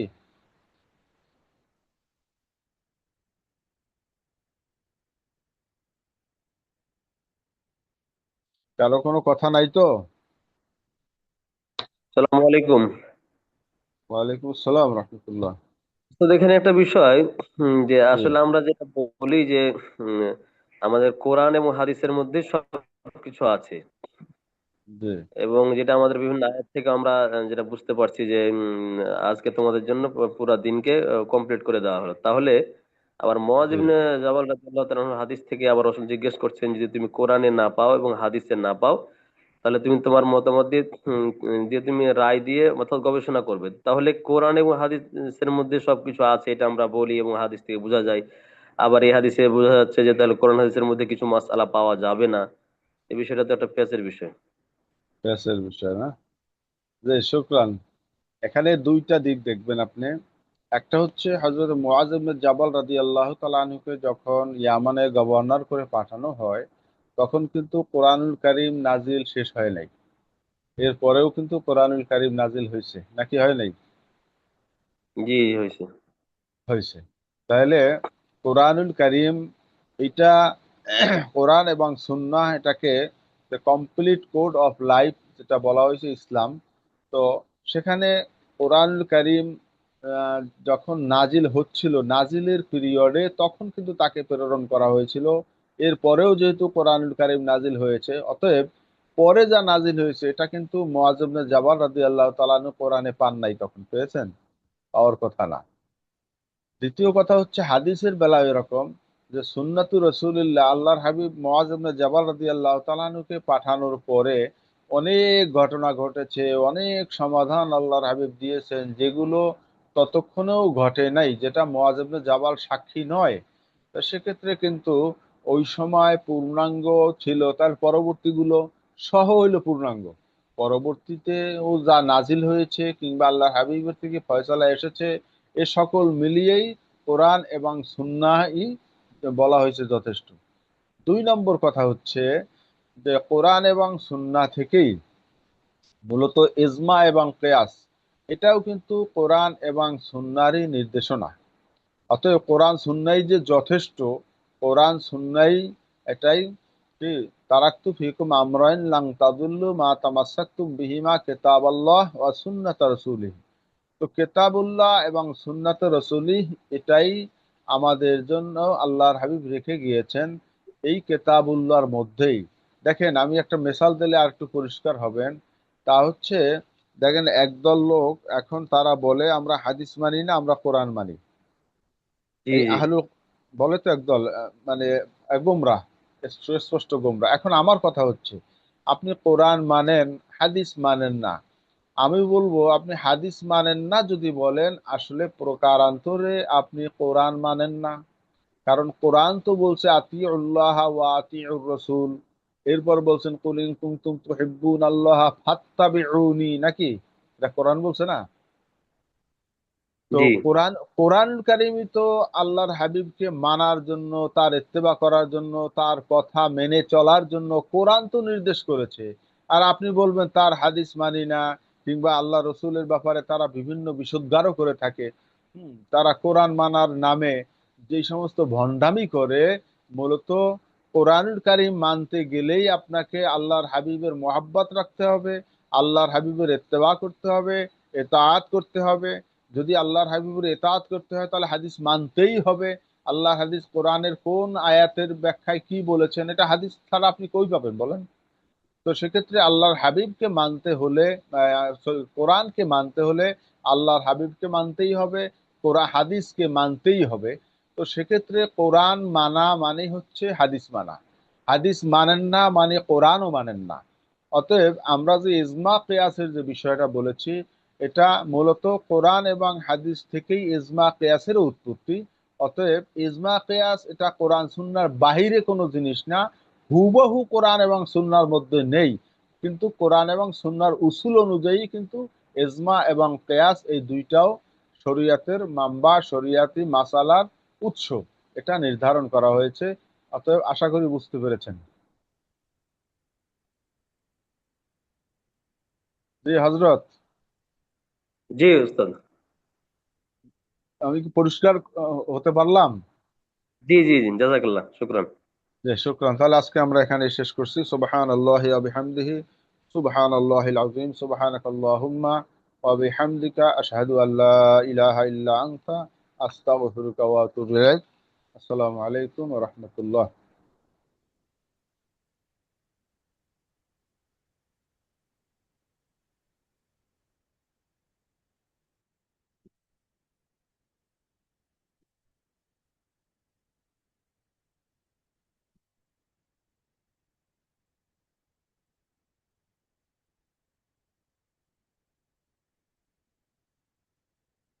السلام عليكم ورحمة الله وبركاته. ওয়ালাইকুম আসসালাম ওরহমতুল্লাহি ওয়া বারাকাতুহু। الحمد لله رب العالمين والصلاة والسلام على رسوله الكريم وعلى آله وأصحابه والناس أجمعين. যেদিন যেটা চাইবেন সেটা সেটা হবে না, এটা স্বাভাবিক দুনিয়ার সিস্টেম। 6:30 আমি ছাড় দিতে চাইছি, আজকে জয়েনই করলাম 45-44। আজকে আমরা পড়বো হলো, আমরা গত ক্লাসে হুকুমের প্রকার পড়েছি, হুকুম তাকলিফি হোক, হ্যাঁ, হুকুমে হুকুমের সমস্ত প্রকার পড়েছি। আজকে পড়বো হলো সেই হুকুম মানার যোগ্যতা কার কার আছে, হুকুম মানার যোগ্যতা কার কার আছে, যোগ্যতা বা যোগ্যতার বাধাগুলো কি কি, সেগুলো বিষয়ে আজকে আলোচনা ইনশাআল্লাহ। এবং এটা আল অজিজের বৈশিষ্ট্য সময়ের একটা, এই আলোচনা এখানে সুন্দর করে দেওয়া আছে। আল আহলিয়াতু আওয়ারিজুহা, আল আহলিয়াতু ফিল লুগাতি আস-সালাহিয়াতু ওয়া হিয়া মাখুযাতু মিন কওলিহিম ফুলানুন আহলুন লিকাযা আই সালিহুন আও মুস্তাহাকুন লাহু। যোগ্যতা বা উপযোগিতা, হ্যাঁ, অমুক ব্যক্তি অমুক কাজের জন্য যোগ্য, আহাল মানে উপযুক্ত। হম এখান থেকে নেওয়া হয়েছে শব্দটা আর কি ব্যবহার। আমি বারবারই বলি, কোনো শব্দের ব্যবহারে মানে শাব্দিক অর্থ বলার ক্ষেত্রে হয়তো কোরআনের উদাহরণ নেই, হাদিসের উদাহরণ না হলে আরবি প্রবাদ বাক্যে, আরবি কবি সাহিত্যের ব্যবহার দেখাতে হবে। এখানে তাই দেখালাম, মাখুযাতুন মিন কওলিন ফুলানুন আহলুন লিকাযা আই সালিহুন ওয়া মুস্তাহাকুন লাহু। পরিভাষায় সালাহিয়াতুল ইনসানি লিউজুবিল হুকুকিল মাশরুআতি লাহু ওয়া আলাইহি আও লিসুদুরিল ফাইলি মিনহু আলা ওয়াজহিন মুআতাবান শারআ। মানুষের এমন সক্ষমতা বা যোগ্যতা যার মাধ্যমে তার জন্য শরীয়তসম্মত অধিকার ও তার প্রবর্তিত দায়িত্ব নির্ধারিত হয়, অর্থাৎ তার থেকে সংগঠিত কাজ শরীয়তের দৃষ্টিতে গ্রহণযোগ্য বলে বিবেচিত হয়। মানুষের যোগ্যতা হক আদায় করা বা তার উপরে ওয়াজিব হওয়ার যোগ্যতা আদায় হয়। আকসামুল আহলিয়া তানকাসিমুল আহলিয়াতু ইলা কিসমাইনি, আহলিয়াতু উজুব, আহলিয়াতু আদা। যোগ্যতা দুই ভাগে ভাগ করা যায়, একটা হলো আহলিয়াতু উজুব মানে অধিকার ও বাধ্যবাধকতা লাভের যোগ্যতা, হ্যাঁ। আহলিয়াতু আদা মানে হলো কার্যকারিতা ও আইনগত আদেশের যোগ্যতা, মানে সে তার উপর একটা ওয়াজিব হবে একটা দিক, আর একটা হলো সে ওয়াজিবটা আদায় করতে পারার একটা দিক। এই দুই দিক, মানে আমার উপর একটা জিনিস ওয়াজিব, যেমন আমাকে আদেশ করা হয়েছে আপনি ওয়াজিব পড়াবেন, এটা আমার উপর আমার মানে আহলিয়াত উজুব এটা, কিন্তু আমি ওয়াজিব পড়াতে পারতেছি না বা পারতেছি, এটা হলো আহলিয়াত আদা বা গায়রে আদা। এই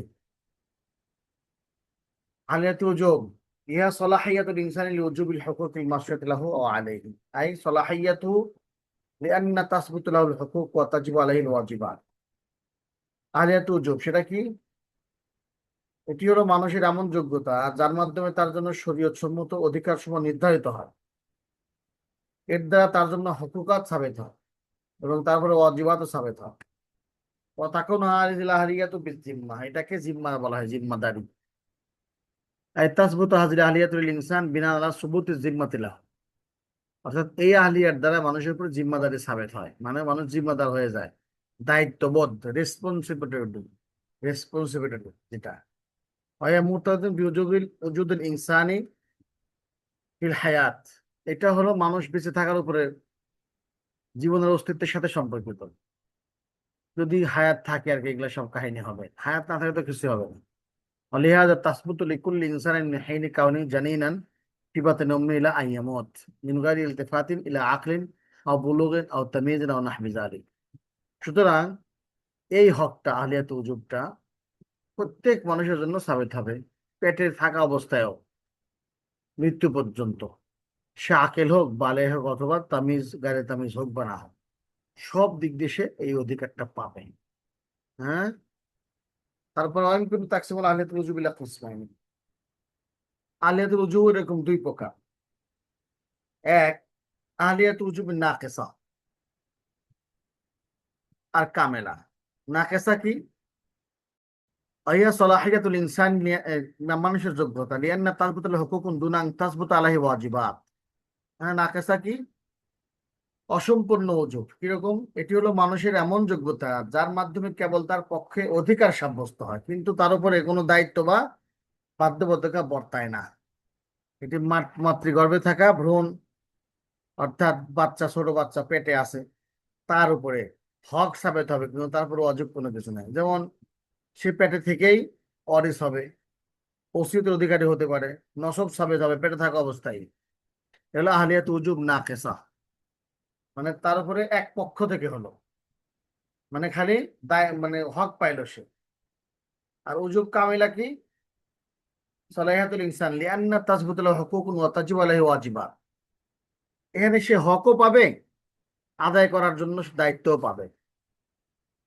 তাসবুতুল ইনসানি মিন বিলাদাতি হাইয়ান ইলা মামাতি, যেটা মানুষের জন্ম থেকে মৃত্যু পর্যন্ত হয়। ফায়াসলাহুল ইনসানু লিতালাক্কিল হুকুক ওয়াল ইলতিজামি বিল ওয়াজিবাত। সুতরাং মানুষের এখানে যোগ্যতা হবে জন্মের মাধ্যমে, যে সে তার হুকুকাত পাবে এবং আদায় করতে ওয়াজিবও হবে। ওয়ালা ইউজাদু ইনসানুন ফাকিদু লিহাযিল আহলিয়া, কোনো মানুষ পাওয়া যাবে না এই এই আহলিয়ার বাইরে, এই যোগ্যতার বাইরে। লাকিন্না সাবিয়ুল গায়রু মুযিয়ানু ওয়া আনহু ওয়ালিহু, ছোট বাচ্চা যদি হয়, সে ওয়াজিব কিভাবে আদায় করবে? হ্যাঁ, বুঝলাম, ছোট বাচ্চা হক পাবে পেটে থেকে, এটা খুব ভালো বোঝা গেল, কিন্তু জন্মগ্রহণ করার সাথে সাথে আদায় করাও তার উপরে ওয়াজিব হবে। তা আদায় কিভাবে করবে ছোট বাচ্চা? ছোট বাচ্চা আদায় করবে, তারা উনি তার পক্ষ থেকে আদায় করে দেবে। উদাহরণস্বরূপ যেরকম নাফাকাত ওয়া যাকাত ও সাদকাতুল ফিতর ও নাহবু যালিক, বাচ্চা যখন সে জন্মগ্রহণ করছে, সাথে সাথে সে বাবা মারা গেছে, তার সম্পত্তির মালিক হয়ে গেছে, তখন তার উপর যাকাত ওয়াজিব। তো যাকাত কিভাবে দিবে? তার ওলি তার পক্ষ থেকে দিয়ে দিবে, সদকা ফিতর তার ওলি তার পক্ষ থেকে দিয়ে দিবে, মানে তার উপরে ওয়াজিব হয়ে গেছে, কিন্তু তার ওলি তার পক্ষ থেকে আদায় করে দিচ্ছে। এই আহলিয়াতুল উজুবে কামেলা গেল। 2 নম্বর আহলিয়াতুল আদা, আদায় করা। মানুষের যোগ্যতা তুমিন আফআলু ইয়াতাদু বিহি শারআন, শরীয়ত কর্তৃক কার্যকারিতা বা আইনগত আদেশের যোগ্যতা, মানে তো মানুষের এমন যোগ্যতা যার মাধ্যমে তার থেকে সংগঠিত কাজকর্ম বা আচরণ সমূহ শরীয়তের দৃষ্টিতে গ্রহণযোগ্য, আইনিভাবে স্বীকৃত বলে গণ্য হবে। তার মানে সে যদি দান করে, তার দান করা গ্রান্টেড হবে, সে যদি খরচ করে, তার খরচ করা গ্রান্টেড হবে, সে যদি অন্যায় করে, তার শাস্তি হবে, ইত্যাদি ইত্যাদি। এই এই যুগের ভালো মন্দের পার্থক্য ক্ষমতা হয়ে গেল এই আহলিয়াতুল আদা মুরাদিফাতুল লিল মাসউলিয়াত। হ্যাঁ, এই আহলিয়াতুল আদাটা হলো জিম্মাদারির মোকাবেলা, জিম্মাদারির সমান সমান, যে তাকে ধরা হবে কেন তুমি করো নাই, দায়িত্ববোধ। যেরকম নামাজ যাকাত আল্লাযী ইউআদ্দিহাল ইনসানু তুসকিতু আনহুল ওয়াজিব, এরকম নামাজ এবং যাকাত যদি মানুষ আদায় করে তাহলে ওয়াজিব ছুটে যাবে, মানে ওয়াজিব আদায় হয়ে যাবে, তার থেকে ওয়াজিব সাকাত হয়ে যাবে।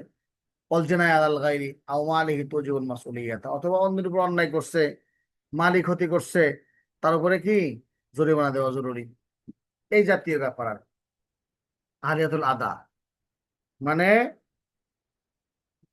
আহলিয়াতুল আদা মূলত দায়বদ্ধতা ও দায়িত্বশীলতা, রেসপন্সিবিলিটি এর সমর্থক। সুতরাং মানুষ যে নামাজ পড়ে, যাকাত আদায় করে, তার মাধ্যমে তার উপরে যে অজীব ফরজ দায়িত্বটি বাস্তবায়িত হয়ে হয়, তার সাকেত তার হয়তো আদায় হয়ে যাবে। হ্যাঁ, অন্যদিকে অন্যের উপরে অন্যের উপরে বা অন্যের সম্পদের উপরে কোনো অপরাধ বা ক্ষয়ক্ষতির জিনায়াত করলে তার উপরে মানুষের দায়বদ্ধতা ও আইনি জবাবদিহিতা বাধ্যতামূলক করে দেওয়া হবে। এটা পরিপূর্ণ আর মানে যেটা আমাদের ঘটে আর উপায়।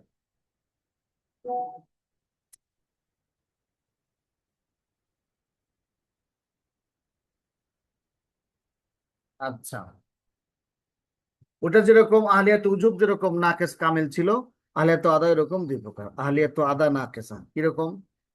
ভাইয়া সলাহিয়াতুল ইনসান লিসুদুরি বাযিল আফআল মিনহু দুনা বাদ ওয়ালিতিদাদু বিহা শারআন ওয়া হাযিহি সাবিলাতুন লিতিফলিল মুমাইয়াজ ওয়া ইলহাকু বিসসাবিল মা'তুফ ওয়া ইন কানা বালিগান ফাতানতাবিকু আলাইহি আহকামুস সাবি ফি হাযিহিল মারহালা ওয়া ফিল হাযিহি ইয়াজিবু তাফরিকু বাইনা হুকুকিল্লাহি ওয়া হুকুকিল ইবাদ। উত্তর পড়ি, সলাহিয়াতুল ইনসান লিসুদুরি বাযিল আফআল মিনহু আদা, আহলিয়াত আদা নাকেসা মানে কি? উফ, এটি হলো মানুষের এমন যোগ্যতা যার মাধ্যমে তার থেকে কেবল কিছু নির্দিষ্ট কাজ সংগঠিত হওয়া এবং শরীয়তে সেগুলো গ্রহণযোগ্য হওয়া সম্ভব হয়, কিন্তু সব কাজ নয়। এই যোগ্যতাটি বোধ শক্তি সম্পন্ন শিশুর জন্য সাব্যস্ত হবে। মানে সে যেমন আসতেছে, বিস্তারিত আসতেছে, টেনশন করে না। মানসিকভাবে অসুস্থ প্রতিবন্ধী ব্যক্তি প্রাপ্তবয়স্ক হলেও তাকে তাই পর্যায়ে অবশ্য শিশুর সমতুল্য ধরা হয় এবং তার ক্ষেত্রে এই পর্যায়ে শিশুর বিধানাবলী প্রযোজ্য হয়। এই অবস্থায় আল্লাহর হক, অধিকার এবং বান্দার হকের মধ্যে পার্থক্য আবশ্যক। যদি আল্লাহর হকের ক্ষেত্রে বোধ শক্তি সম্পন্ন শিশুর থেকে সম্পাদিত ইবাদত বা আমল সমূহ যেমন ঈমান আনা, সমাজ, নামাজ, রোজা, হজ শরীয়তের দৃষ্টিতে সহিহ গ্রহণযোগ্য হয়, তবে শিক্ষা অভ্যাসের উদ্দেশ্য করা ছাড়া তার জন্য বাধ্যতামূলক নাই, মুলজিম নাই। মানে আল্লাহর হক যেটা না, সেটা সে যদি আদায় করে আদায় হয়ে যাবে, গ্রহণযোগ্য, কিন্তু তার উপরে দায়িত্ব নাই। কিন্তু হুকুকুল ইবাদ যদি হয়,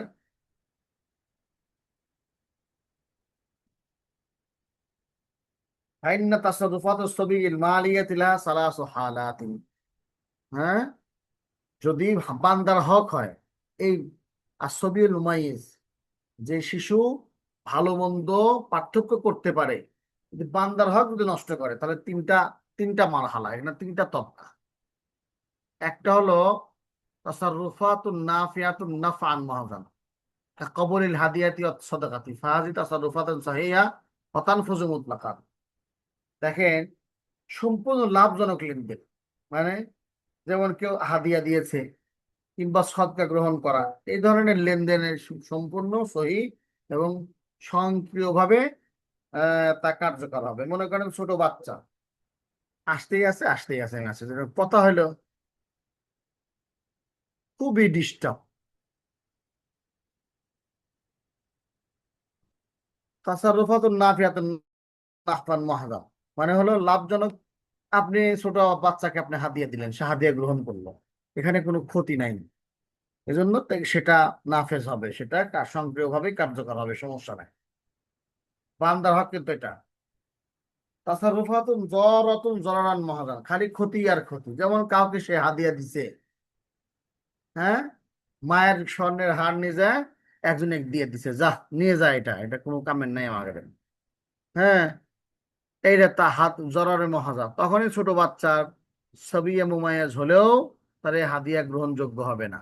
আমরা যে রাস্তায় খাওয়া মানে খাবার বেচতে আসে না, মাইকে আইসক্রিম বেচতে আসেন, মটকা বেচতে আসে, লই গুড় দিয়ে বানায় যেটা, ইত্যাদি, সোন পাপড়ি বেচতে আসে। এখন অনেক শিশুরা করে কি, ভালো ভালো জিনিস নিয়ে যায়, সোন পাপড়ি নিয়ে আসে, বাবার পকেটে 500 টাকা নিয়ে যায়, সোন পাপড়ি নিয়ে আসে। ভালো একটা জিনিস, সিরা স্যান্ডেল কোথায় তো ভালো স্যান্ডেল নিয়ে চলে যাচ্ছে।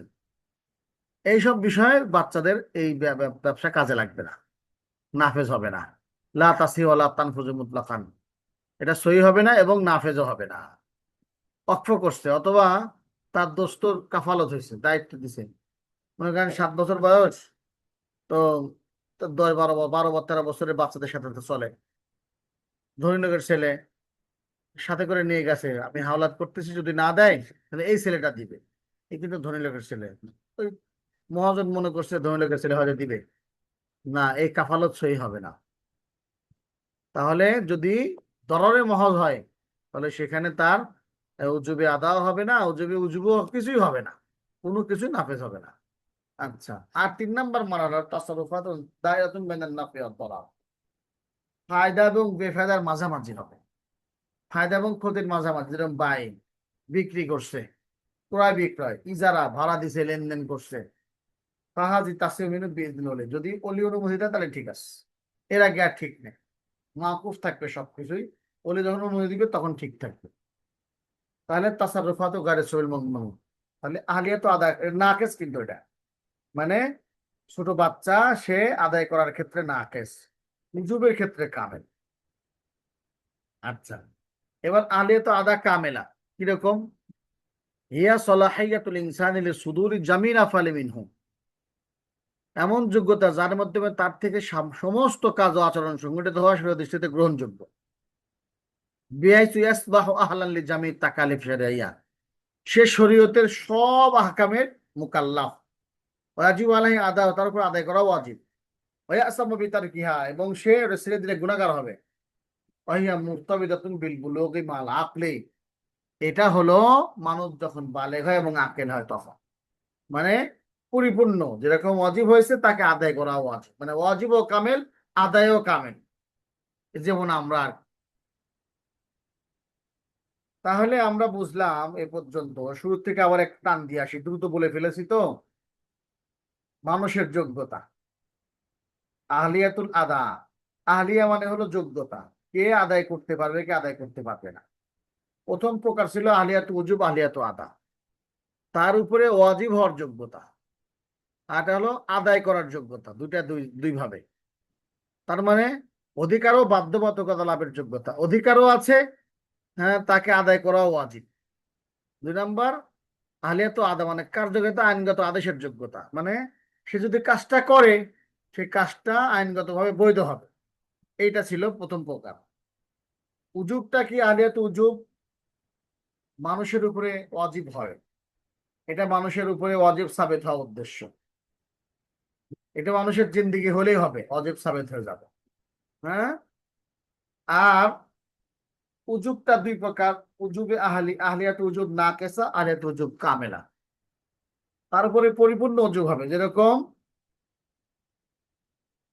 নাকেসা কিরকম? যার মাধ্যমে কেবল তার পক্ষে অধিকার সমূহ সাব্যস্ত হয়, কিন্তু তার উপরে কোনো দায়িত্ব বর্তায় না। এরকম ছোট বাচ্চা বা পেটে থাকতেই সে ওয়ারিস হচ্ছে, নসবের মালিক হচ্ছে, সে শুধু অধিকার পাবে, সে আদায় করার দরকার নাই তার। আর 2 নাম্বার হলো উজুবে কামেলা, উজুবে কামেলা হলো তার ওয়াজিবও হয়, তার আদায়ও সে করতে পারে। যেমন ছোট বাচ্চা জন্মগ্রহণ করার পর থেকে মৃত্যু পর্যন্ত, তারপরে উজুবে কামেলা হয়ে গেছে, মানে আদায় করবে কিভাবে? তার ওই তার পক্ষ থেকে কামাই আদায় করে দিবে। এই হলো শুরুতে শেষ পর্যন্ত বললাম। আর এখন হলো 2 নাম্বার, 2 নাম্বার বিষয় আজকে আলোচনা, সেটা হলো যে আওয়ারেজ, এই যোগ্যতা অযোগ্যতা, ওয়াজিব হওয়া না হওয়া, কিছু আওয়ারেজ আছে। আওয়ারেজ মানে বাধা আছে, বাধা, তার উপরে ওয়াজিব হচ্ছে না। হ্যাঁ, ওয়াজিব হলেও আদায় করা যাচ্ছে না, এটাকে আওয়ারেজ। শরীয়তে এই বিষয়টা খুবই জরুরি, খুবই জরুরি।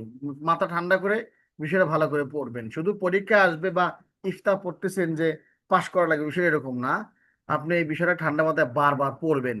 সবকটা অনুবাদ করে দেওয়া আছে, বারবার পড়বেন। দ্রুত পড়াচ্ছে, অনুবাদ করে দেওয়া আছে, দ্রুত পড়াচ্ছে, তাছাড়া আরো আস্তে আস্তে পড়াতাম। আওয়ারেজ, আওয়ারেজের বহু বচন, আল মানিউ আবিল হাইলু মানে বাধা, অথবা হাইল মানেও বাধা, পর্দা হয়ে যায় আর।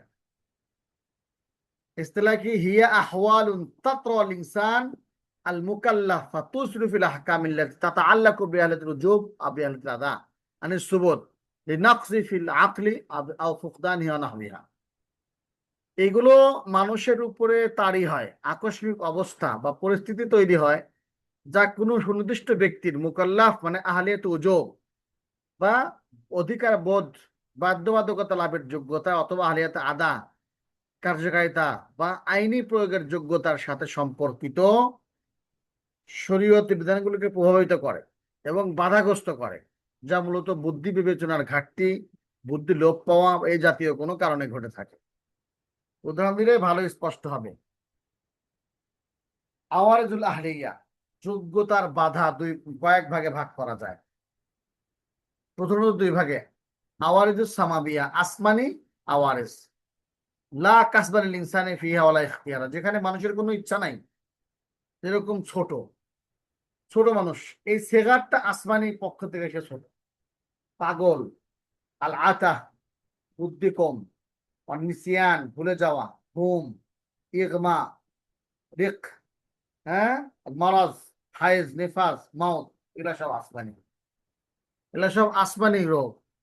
এটার কারণে বান্দার উপরে অনেক কিছু ওয়াজিব হয় না, অনেক কিছু আদায় করতে সে পারে না, কিন্তু অধিকার পায়। পাগলও মরিস হয়, আথা কম বুদ্ধি, মন্দ বুদ্ধি, ভুলে যাওয়া ব্যক্তি, ঘুমন্ত ব্যক্তি, হ্যাঁ। তারপরে হলো ইগমা মানে হলো অজ্ঞান ব্যক্তি।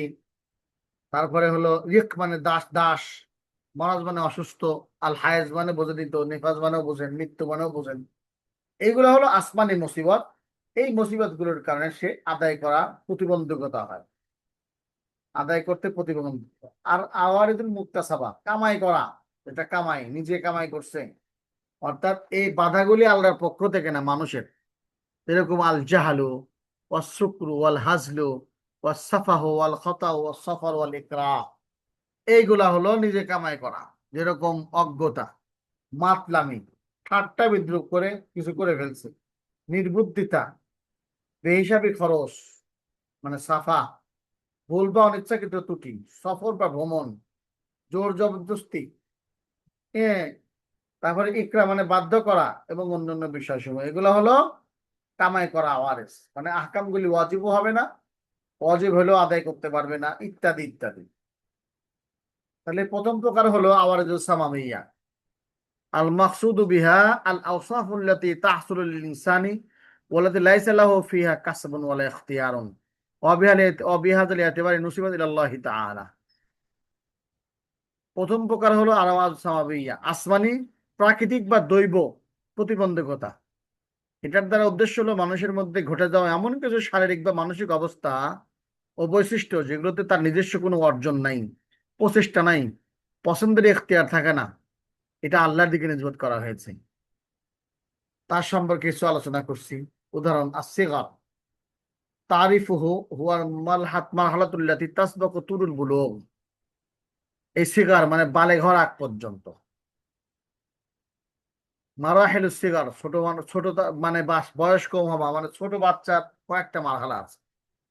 এক নম্বর মারহালা হলো মারহালাতুন মা ক্বাবলা তামিজ, অর্থাৎ যে বাচ্চা পার্থক্য করতে পারে না, ভালো মন্দ পার্থক্য করতে পারে না। মাবদাউহা তাবদু মিন হিনি মাউলিদিহা ইলা আন ইউকারিবা সিন্নান সাবিআ, জন্ম থেকে 7 বছর পর্যন্ত প্রায়। আই তাকলিফুল লা ইয়াসি তাকলিফুল লিফুকদিল আকলি ওয়াত তামিজ, বান্দার তার উপরে কোনো কিছু ওয়াজিব হবে না, কারণ আকল নাই এবং তামিজ করতে সে পারে না। তার তাসাররুফ কেমন হবে তাহলে? তার উপর ওয়াজিব হবে না, ঠিক আছে। তাসাররুফ কেমন হবে? তাসাররুফ ইয়াখাযু মালিয়ান লা বাদানিয়া, তাসাররুফ মাল হিসাবে গ্রহণ করা হবে, শারীরিক না। আইলা তাসিব আকওয়ালু ওয়ালা তাসাররুফাতু শারআন হাত্তা লা আজাজা ওয়ালি, এবং তার কথা এবং তার তাসাররুফাত শারীরিকভাবে গ্রহণযোগ্য নয় যতক্ষণ পর্যন্ত ওলি অনুমতি না দেয়। হ্যাঁ। 2 নম্বর মারহালা হিয়া মারহালাতুত তামিজ, ছেলেটা তামিজ করতে পারে, ভালো মন্দ বোঝে, 7 বছর থেকে বালেগ হওয়া পর্যন্ত।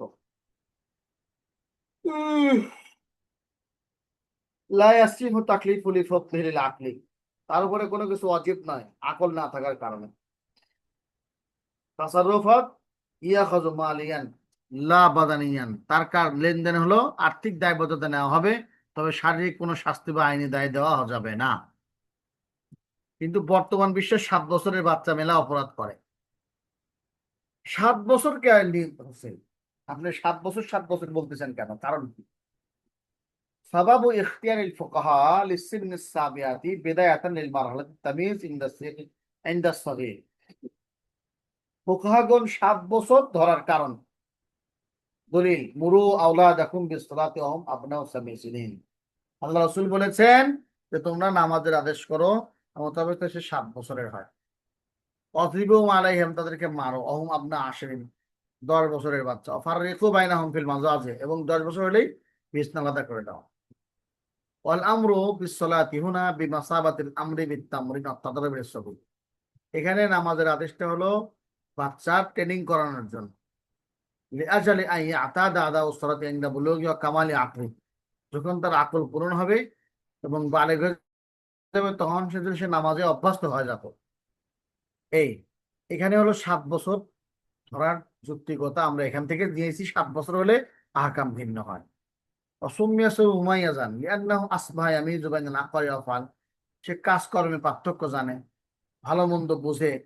বাইনাল জাইয়িদি ওয়ার রাদি, পুরাতন এবং ভালো, ভালো এবং খারাপের মাঝখানে পার্থক্য বুঝে, এই জন্য সবই মুমাইজ বলা হয়েছে। আচ্ছা, সারে আল জুনুন, 2 নম্বর বাধা হলো পাগল।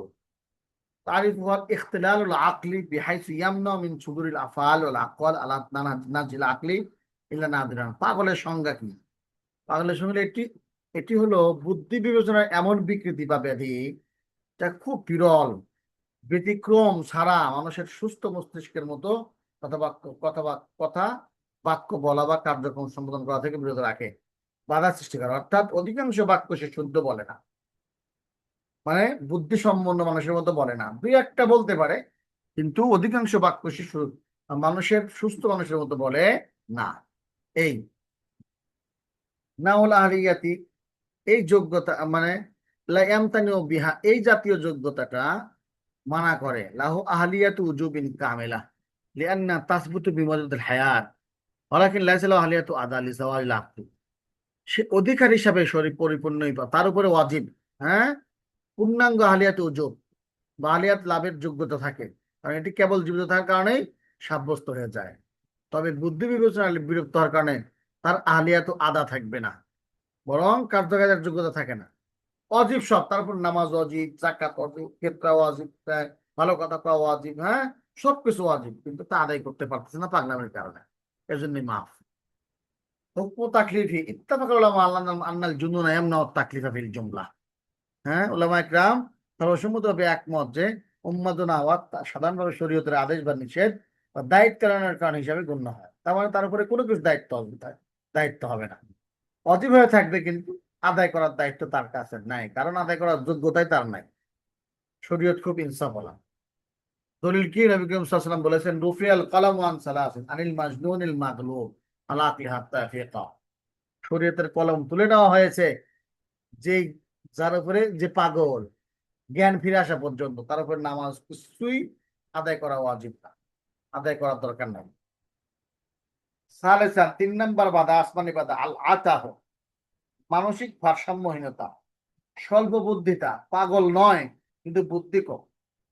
ইখতিলালুন ফিল আকলি, হ্যাঁ, বুদ্ধি বিবেচনা এমন একটা ব্যাধি বা ত্রুটি, ইয়াজআলু সাহিবাহু কলিলাল ফাহমি মুখতারাদাল কালাম ফাসদাত তাকবীর, হ্যাঁ, বলে অসংলগ্ন কথাবার্তা বলে, পরিচালনা ব্যবস্থাপনায় অক্ষম করে তোলে।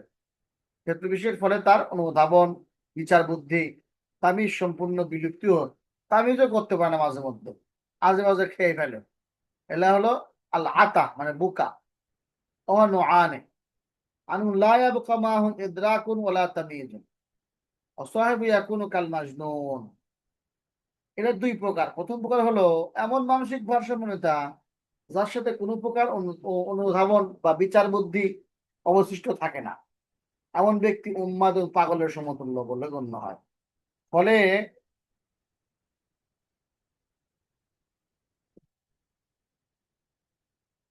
তার আহলিয়াত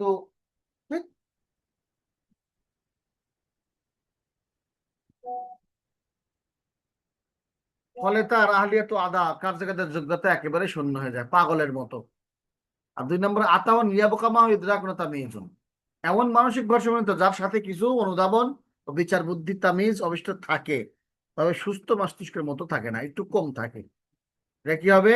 এই প্রকারের মানসিক ভারসাম্যতার কারণে একজন প্রাপ্তবয়স্ক ব্যক্তিও শরীয়তের বিধানের ক্ষেত্রে বোধ শক্তি সম্পন্ন শিশুর মতো গণ্য হবে। মানে যে শিশু তামিজ করনেওয়ালা তার মতো হবে আর কি। ফলে তার জন্য অসম্পূর্ণ আহলিয়াতে আদা সাব্যস্ত হবে, তবে তার আহলিয়াতে উজুব সম্পূর্ণ বহাল থাকবে, অধিকার সে পাবে। ওয়ালা হাযাল তাজিবু আলাইহিল ইবাদাত ওয়ালাকিন ইয়াসিবুন আদাওয়া, তারপরে আদায় ওয়াজিব নয়, কিন্তু যদি সে আদায় করে আদায় হয়ে যাবে, আদায় হওয়ার যোগ্যতা রাখতে, মানে নামাজ পড়তে আসছে পাগল মানে কম বুদ্ধিওয়ালা, তার নামাজ আদায় হয়ে যাবে শুদ্ধ করে নামাজ পড়তে পারলে, কিন্তু তারপর নামাজ ওয়াজিব নয়, আসাবিউল মুআজ্জির মতো আর কি। ওরা তাসবুতু ফি হাক্কিল উকুবাত, এই লোকটা যদি কোনো অন্যায় করে তারপরে উকুবাত মানে শাস্তি প্রযোজ্য হবে না। তবে ওয়াতাজিবু আলাইহিল হুকুকুল ইবাদাতি ইয়াকুনুল মাকসুদু মিনহুল মাল ওয়া ইয়াসিহু আদাউহা মিন কুবিলাল ওলি কাজিমাদিন মুতলিফাত, যেসব বান্দা হক উদ্দেশ্য কারো ক্ষতিগ্রস্ত পণ্যের ক্ষতিপূরণ মানে জিমান, সেগুলো তার উপরে ওয়াজিব হবে, তার অভিভাবক তার থেকে আদায় করবে। যাই সেরে বাড়ি দিয়ে একটা গ্লাস ভেঙে ফেলেছে একজনের, হ্যাঁ, বলে এই ব্যক্তির কি করতে হবে? জরিমানা দিতে হবে। তার ওলি তার পক্ষ থেকে পাগল করে ছাড়তে পারবে না। ও তা কোনো তাসারুফাতু সহিহাতুন নাফিজাতুন, সহিহাতান নাফিজাতান ইযা কানাত নাফিয়াতান লাহু নাফআন মুহদাম ওয়া বাতিলাতান যাকাত মুজরাতান লাহু আযরান মুহদাম।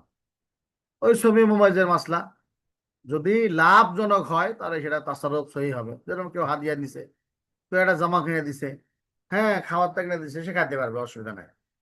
যদি ক্ষতি হয়, সে যে একজনের সম্পদ দিয়ে দিছে, অর্থ করে দিছে, ফরমে স্বাক্ষর করে দিছে, এটাও জররে মহজ, এটা নাফিজ হবে না। আর একটা হলো মাওকুফ থাকবে, নাফা এবং দরার যেটা মাঝামাঝি সেটা মাওকুফ থাকবে ওলে অনুমতি দেওয়া পর্যন্ত। হাদা ওয়াল মাতুফ মাহজুন আলাইহি লিজাতি ফাহুয়া মিন হাযিল জিহাতি কাল মাজনুন, এদিক দিয়ে পাগলের মতোই। আচ্ছা, রাবিয়া আন-নিসিয়ান, 4 নাম্বার কারণ মানে আওয়ারেস, ভুলে যাওয়া, হ্যাঁ, অহুয়া গফলাতুল ইনসান, মানুষের গফলতটা, আই যুহুলু আন বাযি মালুমাতিহি মিন গায়রি আফাতিন ফিল আকলিহি ওয়ালা তামিজি, আকলেও সমস্যা নাই, পুনরুত্তাবিজ করতে সমস্যা নাই, কিন্তু গেছে ভুলে, গফলতের কারণে, হ্যাঁ, ভুলে গেছে, এটা একটা আওয়ারেস। হুকমুন নিসিয়ান উযরুন আরিযিয়ুন লা ইয়ামনু উজুবাল হুকুক লিআদামি ইখলালি বিহালাতিল ইনসান, একটি আকস্মিক অজুহাত যা মানুষের জন্য অধিকার বা দায়বদ্ধতা ওয়াজিব হওয়াকে রদ করে না, কারণ এটি মানুষের আইনি যোগ্যতা কোনো ব্যাঘাত ঘটায় না। হ্যাঁ, নিসিয়ানের প্রভাব কি? বান্দার হকে আমি ভুলে গেছি, ভুলে তোর মুড়ি খেয়ে ফেলাইছি, এটা কখনো চলবে না। ভুলে আপনি জিনিস নষ্ট করে ফেলেছি, এটা হবে না। লিআন্না হুকুকান নাসি মুহতারামা, কারণ মানুষের হক কি সম্মানযোগ্য, মর্যাদাপূর্ণ। ফামাসালান আন্না রাজুলান ইস্তুদিয়া আমানাতান ফাতারাকা ফি মাযান নিসিয়ানান ফাযাহাবাত আলাইহি ওয়াজাবা আলাইহি যিমানু, আপনি শহীদুল্লাহ ভাই কি করছেন? 1 লাখ টাকা দিচ্ছেন আমানত, ভাই রাখেন। এখন ব্যাগে নিয়ে চা খাতে বসছে, এখন হোটেলে ধুয়ে উহ হোটেল লিখে রেখে চলে আসছে, তখন কি করবে? এই 1 লাখ টাকার বলবে না যে আমি ভুলে গেছি ভাই, জিমা দেওয়া পারবো না, এরকম হতে পারবে না, তাকে জরিমানা দেওয়া জরুরি। আচ্ছা, কিন্তু আল্লাহর হকের ব্যাপারে ফি হুকুকিল্লাহ তাকুনু ফি উযরান ইনদাত তাকসির, ফামাসালান আল্লাহ রাজুলুন নাসিয়া ফাকালা ওয়া শারিবা ওয়া সায়মান ফালিতিমু সাওম, বলে যদি কোনো ব্যক্তি এরকম ভুলবশত খেয়ে ফেলে রোজার মাসে, তো রোজা সহি হবে, অসুবিধা নাই। আল্লাহর হকের ক্ষেত্রে ছাড় আছে, বান্দার হকের ক্ষেত্রে ছাড় নাই। 4 নাম্বার আন-নাওম ইগমা, 5 নাম্বার আন-নাওম ওয়াল ইগমা, ঘুম থাকা, এবং অজ্ঞান হয়ে যাওয়া। ইনা ফিয়ানে আহলিয়াতুল আদা লাল উজুব, আল্লাহর পক্ষ থেকে সে বান্দার সবকিছু ওয়াজিব হবে, কিন্তু আদায় করা ওয়াজিব হবে না। ফামা দামাল ইনসানও না ইমান, যতক্ষণ মানুষ ঘুমন্ত থাকে, মুগমান অথবা অজ্ঞান থাকে, ফালাইসাত লাহু আহলিয়াতু আদা, তার আদায় করার যোগ্যতা নাই। লিআন্নাহা তাকুমু আলা তামিজ বিল আকলি ওয়ালা তামিজ আলিল ইনসানি ফি হালাতি নাওমিহি ওয়া ইগমাইহি, কারণ সে আকল তামিজ করতে পারতেছে না, আর যখন তামিজ করতে পারবে না তখন তার উপরে আদায় করা ওয়াজিব হয় না, স্বাভাবিক ব্যাপার। কারণ ঘুমাই গেছে, আদায় করবে কি করে? নামাজ ওয়াজিবই হয় নাই। ওয়ালা হাযা লা ইউদাদ্দু বিশাইইন মিন আকওয়ালি মুতলাকান ওয়ালা ইউআখাযু বিআফআলি মুআখাযান বিদিনিয়াতান। হ্যাঁ, ফলাফল কি?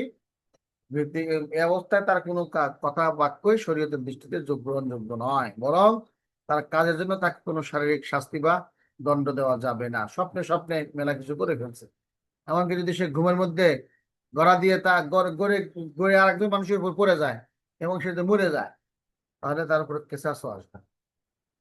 ওয়ালাকিন ইয়াখাযু মুআখাযান মালিয়া, কিন্তু জরিমানা দেওয়া হবে। ফাতাজিবু আলাইহি দিয়াত, দিয়াত দেওয়া লাগবে। কামা ইয়াজিবু আলাইহি জিমানুন মা ইয়াতলুহু মিন মালিন বিফিআলি, ঘুমের ভিতরে মোবাইল আনি মারছে, হ্যাঁ মোবাইল লেগেছে ফাইটে, তো ঘুম আনতে তোর আলিমানা লাগবে, মনে করে জরিমানা দেওয়া লাগবে। ওয়ান্নামা ওয়াজাবা আলাইহি জিমান ফি ইতলাফিন নাফসা বিল মাল লিআন্নাল ফি'লা কাদ ওয়াজাদা হিসসান, কারণ কাজের ভিতরে একটা হিস পাওয়া গেছে। আন নফস ওয়াল মালু মাসুমান শারআন, আর মাল এবং নফসকে ধ্বংস করলেন যে এটা শারীরিকভাবে সে কি মাসুম। ইসমাতাহুমা, আর এই ব্যক্তির ওজর মাল এবং জানের মাসুমিয়াতকে ধ্বংস করে দিবে না। এই সায়াতিসান আরিদুল মাউতি, মৃত্যু। আসসালামু আলাইকুম ওস্তাদ জি, ওই 3 নম্বর প্রকারটা একটু, ওই দাওয়ারিদের 3 নম্বর প্রকারটা। 6 নম্বরে চলে আসছি, 3 নম্বরে বসে থাকলে হবে এখন লাস্টে। ওয়াইন কিতাউন তাআল্লাকা রূহ বিল বাদানি ওয়া মুফারাকাতিহি ওয়া তাবদালু হালুন ওয়া ইন্তিকালুন মিন দাইন ইলা দারিন। মৃত্যুর আকস্মিকতা, এটি হলো দেহের সাথে রুহের সম্পর্কের অবসান, বিচ্ছিন্নতা, অবস্থার পরিবর্তন এবং এক জগৎ থেকে আরেক জগতে স্থানান্তর, মৃত্যু। হুকমু আল মাউত মুনাফিন লিআহলিয়াতিত তাকলিফ ওয়া তাসকুতু আনিল মাইয়িতি জামিআল ইবাদাত। মৃত্যু হলো শরীয়তের কোনো নির্দেশ বহনের যোগ্যতা তাকলিফ পরিপন্থী, ফলে মৃত ব্যক্তির উপর থেকে সমস্ত দায়িত্ব রহিত হয়ে যাবে। ইয়াবকা আলাইহি ইসমু মা কাসারা ফীহি আও তারাকাহু ফিদ দুনিয়া মিন তাকালিফিন বিলা উযরিন শারঈয়্যিন। তবে শরীয়তের কোনো ওজর ছাড়া দুনিয়াতে যেসব দায়িত্ব সে অবহেলা বা ত্যাগ করেছিল, সেগুলোর গুনাহ তার উপরে বাকি থাকবে। মানে অবহেলার কারণে কিছু কিছু জারি করে দিয়ে গেছে, সেগুলা বাকি থাকবে গুনাহ। আলিয়াবকা শাইউন ইতালাবু বিহিল মাইয়িতু ইন কুনা আদাহু আনহু। হ্যাঁ, এমন কোনো বিষয় কি আছে যে মৃত্যু ব্যক্তি থেকে তাকে তার পক্ষ থেকে আদায় করা সম্ভব, তার দাবি করা হবে, এরকম কিছু আছে কোনো? না, আছে তো। দাল্লাল কিতাব ওয়া সুন্নাহ ওয়াকা আদ-দাইনি হাক্কান ইতালাবু বিহিল মাইয়িত লা ইয়াবরা মিনহু ইল্লা বিআদাই আনহু। হ্যাঁ, কিতাব এবং সুন্নাহর দ্বারা কথা সাব্যস্ত, ঋণ মৃত ব্যক্তির কাছে চাওয়া হবে, সে আদায় না করা পর্যন্ত সে মুক্ত হবে না। ওয়ালিহাযা লা তাকসামুত তারিকাতু ইল্লা বা'দা ইস্তিফাই দুয়ুনিহি মিনহু, এই জন্যই তো তার রেখে যাওয়া মাল ভাগ করা হবে না ঋণ পরিশোধ করার পূর্বে। আল্লাহ বলেছেন মিন বাদি ওসিয়াতিন ইউসি বিহা আও দাইন, ঋণ এবং ওসিয়ত পূরণ করার পরে ভাগ করা হবে। এই আওয়ারেজুল মুক্তাসাবাত দ্বিতীয় প্রকার। এবার আর সামনে আগাচ্ছি না আমি, কতটুক আছে, একবার অর্ধেক ক্লাস, আগামী ক্লাসে এটা পূরণ করবো ইনশাল্লাহ। 3 নাম্বারটা জিজ্ঞাসা করছেন, 3 নাম্বারটা বলে দিচ্ছি।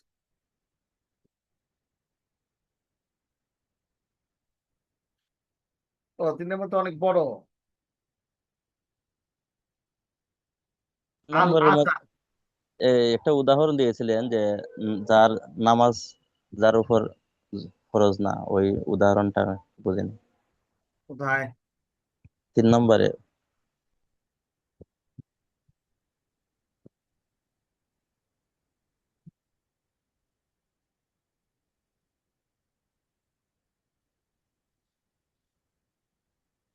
এই যে ওয়ালা হাযাল্লাহ তাজিবু আলাইহিল ইবাদাত ওয়ালাকিন ইয়াসির মিনহু আদা।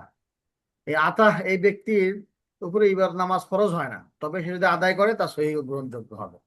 ওই তামিজের ছবি মুমাইজের মতো, যে বাচ্চা পার্থক্য করতে পারে ভালো মন্দ, তারপর নামাজ ফরজ না, কিন্তু নামাজ পড়লে তার আদায় হয়ে যাবে। এই এই অর্ধেক পাগল আর কি, কম বুদ্ধি মানুষের গল্পও তাই। কি কোনো প্রশ্ন?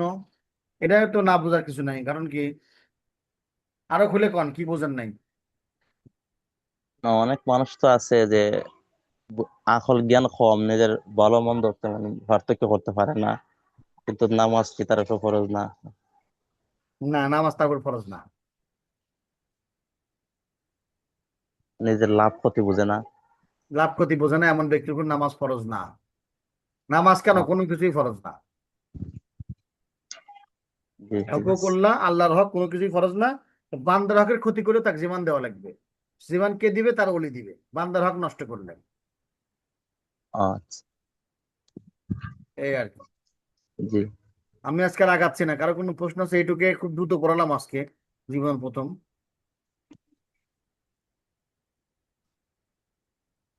5 মিনিট আছে, আমাকে যেতে হবে অনেক দূরে। ঠিক আছে, ভালো থাকেন, সুস্থ থাকেন। আসসালামু আলাইকুম রহমতুল্লাহ বরকাত। আসসালামু আলাইকুম।